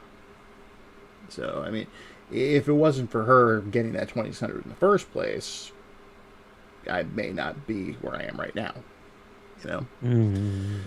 So I play Carnival whenever I think of her. And that pretty much sums it up. Entirely fair. So, anyway, since it's going on midnight, I think we're going to go ahead and cut it off soon. But one thing I want to throw out there, and this is for everybody, including everyone in the chat. What would you have, what kind of suggestions would you have for future roundtables for us to do? Blaster Master series. The Blaster Master series, okay. Wholeheartedly agree. Boy, Zero's so good. Like I'm over here vibrating thinking about BMZ3. I can gush over Blaster Master all day. I made friends with Flannel Cat over Blaster Master Zero, okay? I still haven't played 2 or 3, but I love the first one. Like, I was so surprised at how good that game is. 1 is so good. I still need to get to 0, 3. The first 2 are great, so. It's the best one. The series are amazing, and the first one is fantastic. I've only ever played the NES game, but I really like it a lot. I actually mapped out the entire game on grid paper. Nice. Oh, wow. Which game was this again? Blaster Master. Oh, okay. The one thing that's missing from the original Blaster Master in any of the Zero remake series or reimagining series is the radioactive cube in Jason's not a barrel of radioactive waste, just a cube that's irradiated. Everything's just sitting in the backyard. Everything's a cube in the future. Also, just wanted to say thank you, Prime. I appreciate that. But Light Gun Games has been a suggestion. No, Bruno, we're not doing a Booger Man roundtable. Just let it go. It wouldn't go very far. It's only one game. Exactly. Okay, I guess there's also Clay Fighter 63 in the third, but nah, I don't want to talk about that one. Yeah, let's not. One that I've suggested on the Discord before that I'd love to be a part of is a R-type roundtable. Oh, that'd be interesting to see. I'm in. Oh. I'm down with that. Can I take a break from that one? No, you get one vacation day and that's it, Mike. Well, I already know where my vacation's going already. I respect R-Type. I just haven't been as fond of actually playing the games lately. Don't get me wrong; it's a great it's a great roundtable idea. I'd totally be down for it. Just I don't want to be the negative Nancy all throughout it. So just a warning in case I am roped into it. Now, I do see Brandon's throwing a few suggestions out. I do want to say, as far as worst video games, we do kind of have a stream that kind of deals with that coming up, but I'm not going to go into too much detail about that yet. Would there be a chance of a Super Nintendo roundtable? A big one.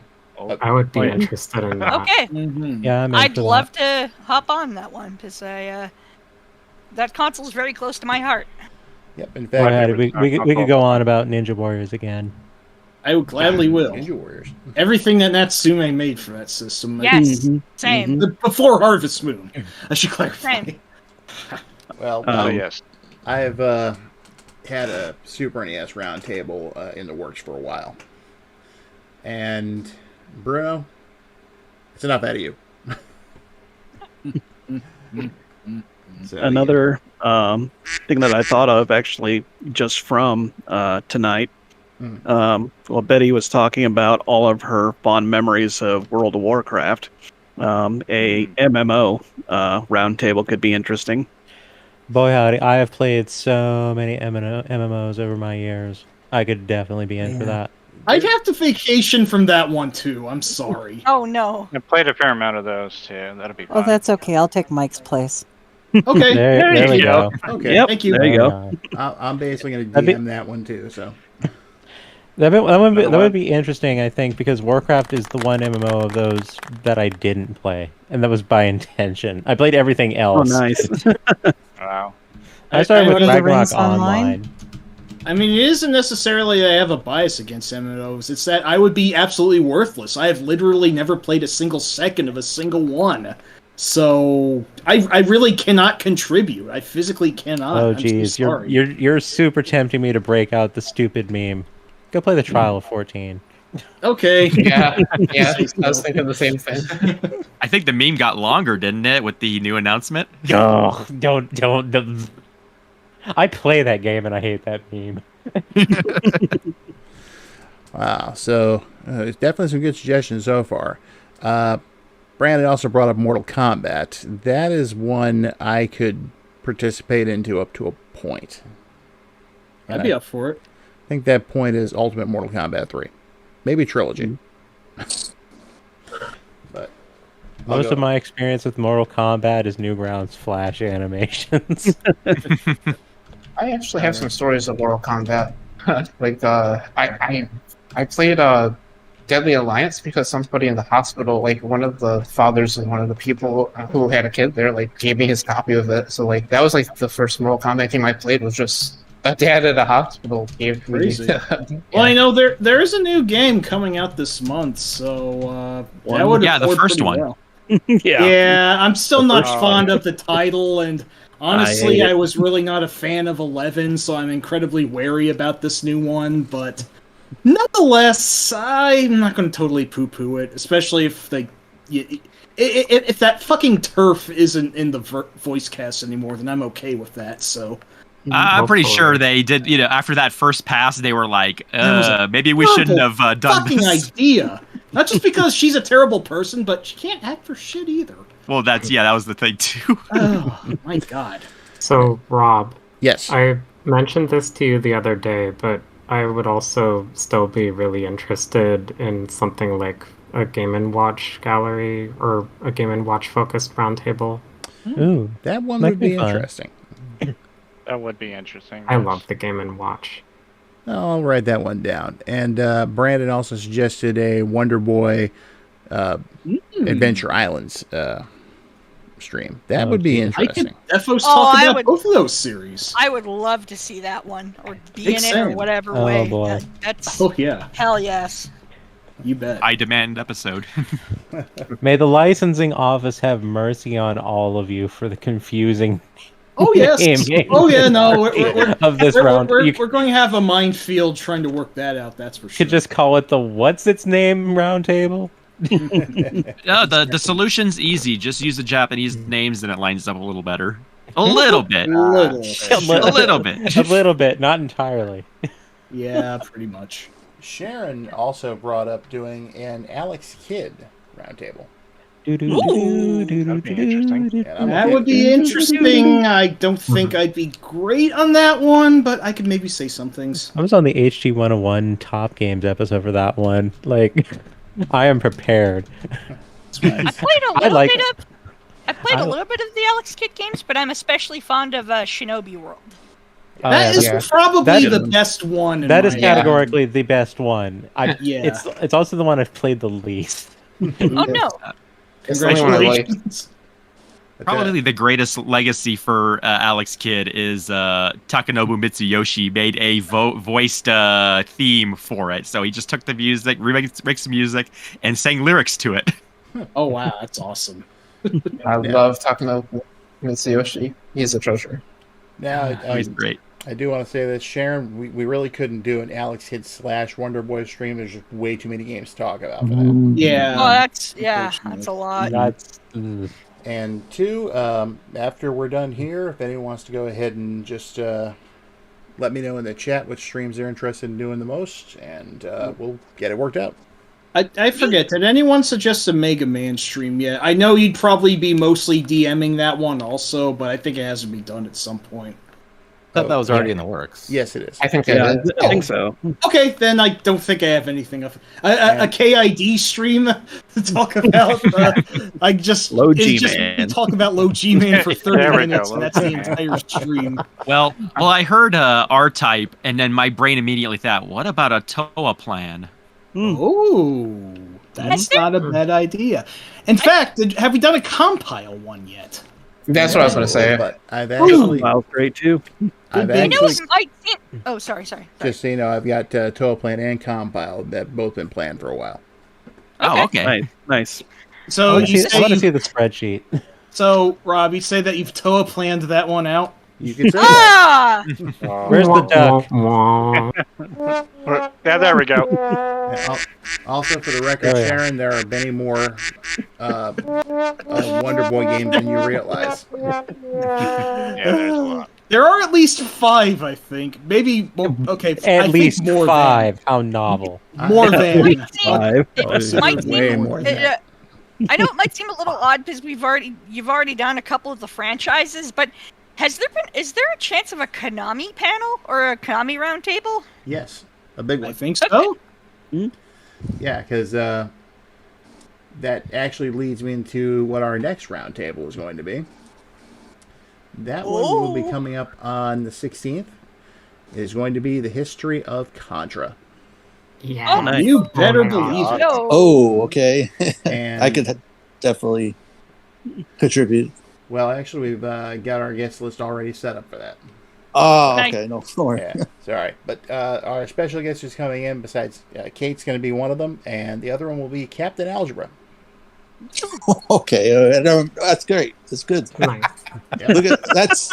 I think Mr. Matthews' inside joke of me, Mr. Matthews. Oh boy. Okay. However, there's. That's why I'm laughing too, Thumb. Oh. I'll take your word for it, whatever it is. Who wants to let him know? So, Tanga, I just want you to look at this image that I linked in the Discord real quick. Well, let's see now. Ooh. Oh, nice. That's actually a pretty succinct chart. Very, very good. At least 5. Oh wow, they could at least. Well, 5.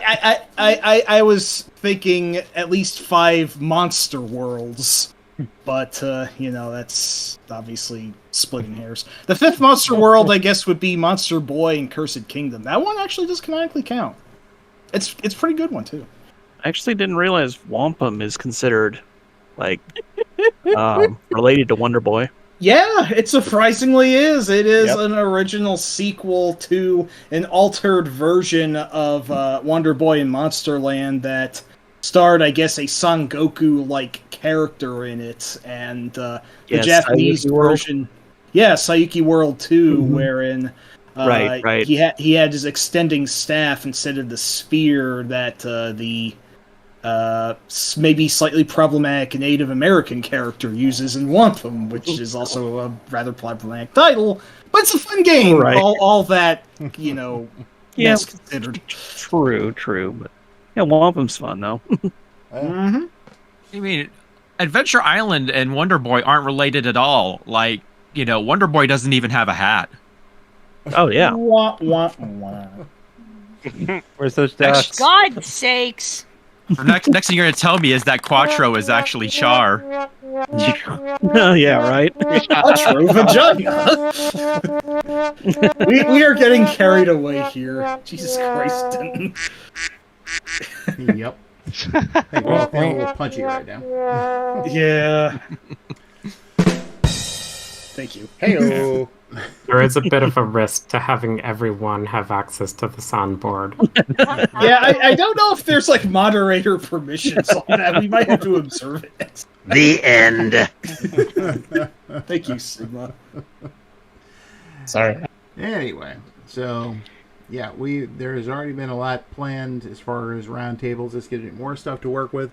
I think right now I actually have enough subjects to get us through early 2025. Holy crap! Okay. Nice. Wow.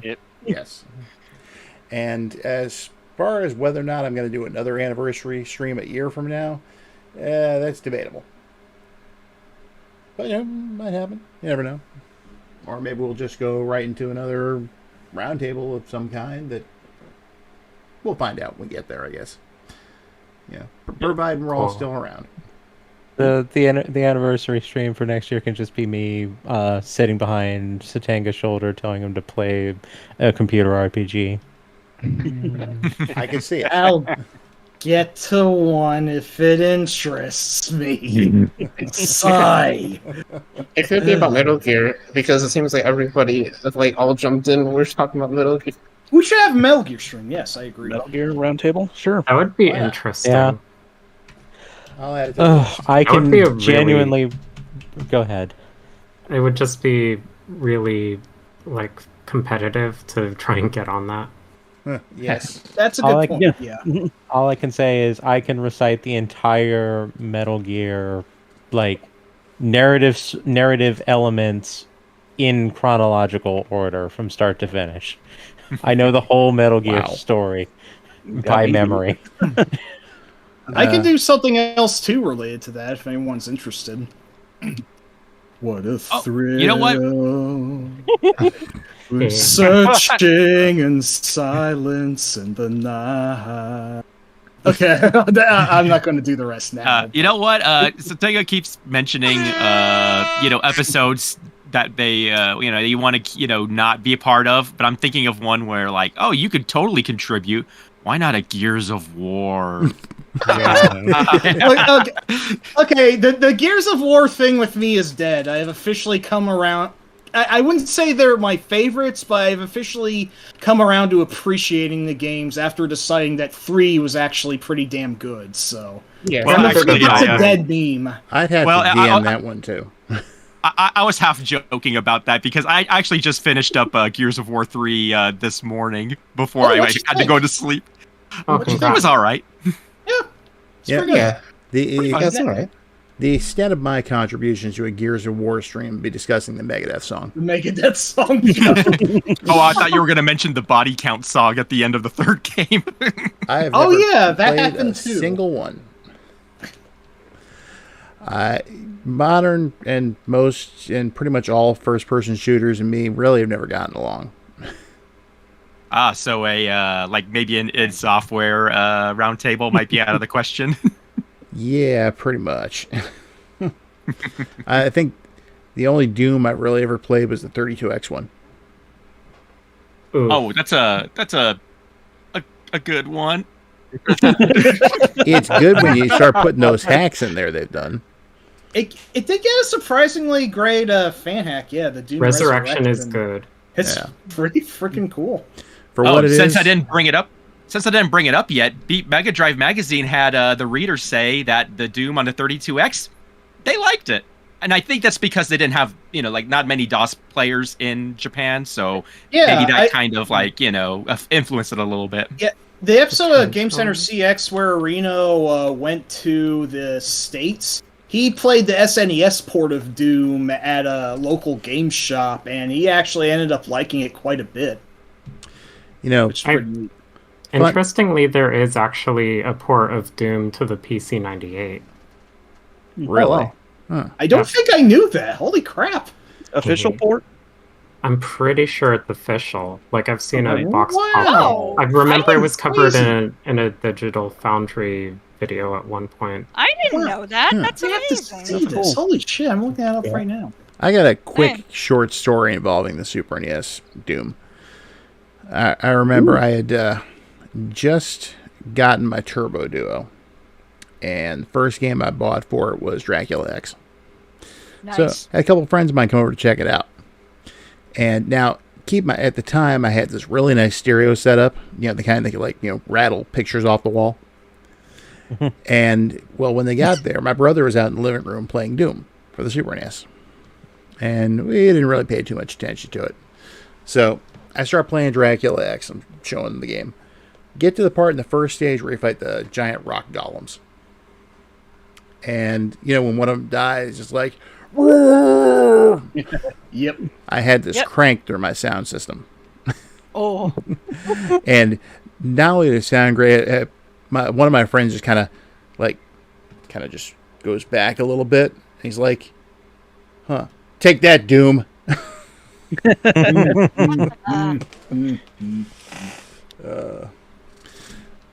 That was such a great game, but we already covered that. Anyway. So I think I've got a lot of good suggestions here. And yes, Great White North, Dreamcast, and Saturn. Oh, yes. Saturn's definitely already in the cards. Dreamcast, not quite. But I will add it to the list. Love both systems, though. Oh, jeez. Poor Saturn. Yeah. Yeah, potential. It really did. It could have been a contender. It did. All I'm going to say about the Dreamcast is I wrote the article on Blue Stinger that's on HG 101. Nice. That is a sacred and treasured game. I love it. I really like I've actually never played Blue Stinger. Oh, it's a trash heap. You'll love it. I'm more of a fan of Illbleed, but that's one I need to play more somehow. Oh my god! Please play Illbleed. I've seen it in motion though. It's a crazy Gonzo ass game. I like it. But I've seen a lot of people play it. Yeah. Fall down, bear. That's all. Yes, we'll definitely have to talk about the Dreamcast in the future. All right, so I think that'll do for now. So I just want to close with a couple of thoughts.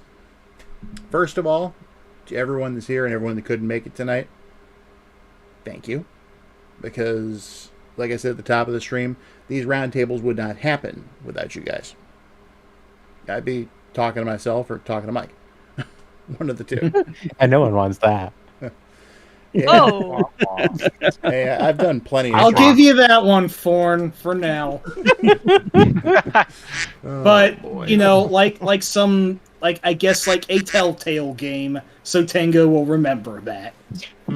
Poor Mike. Oh, there you go. It's okay. Everyone's trash heap. It's kind of my thing. We care about you, Mike.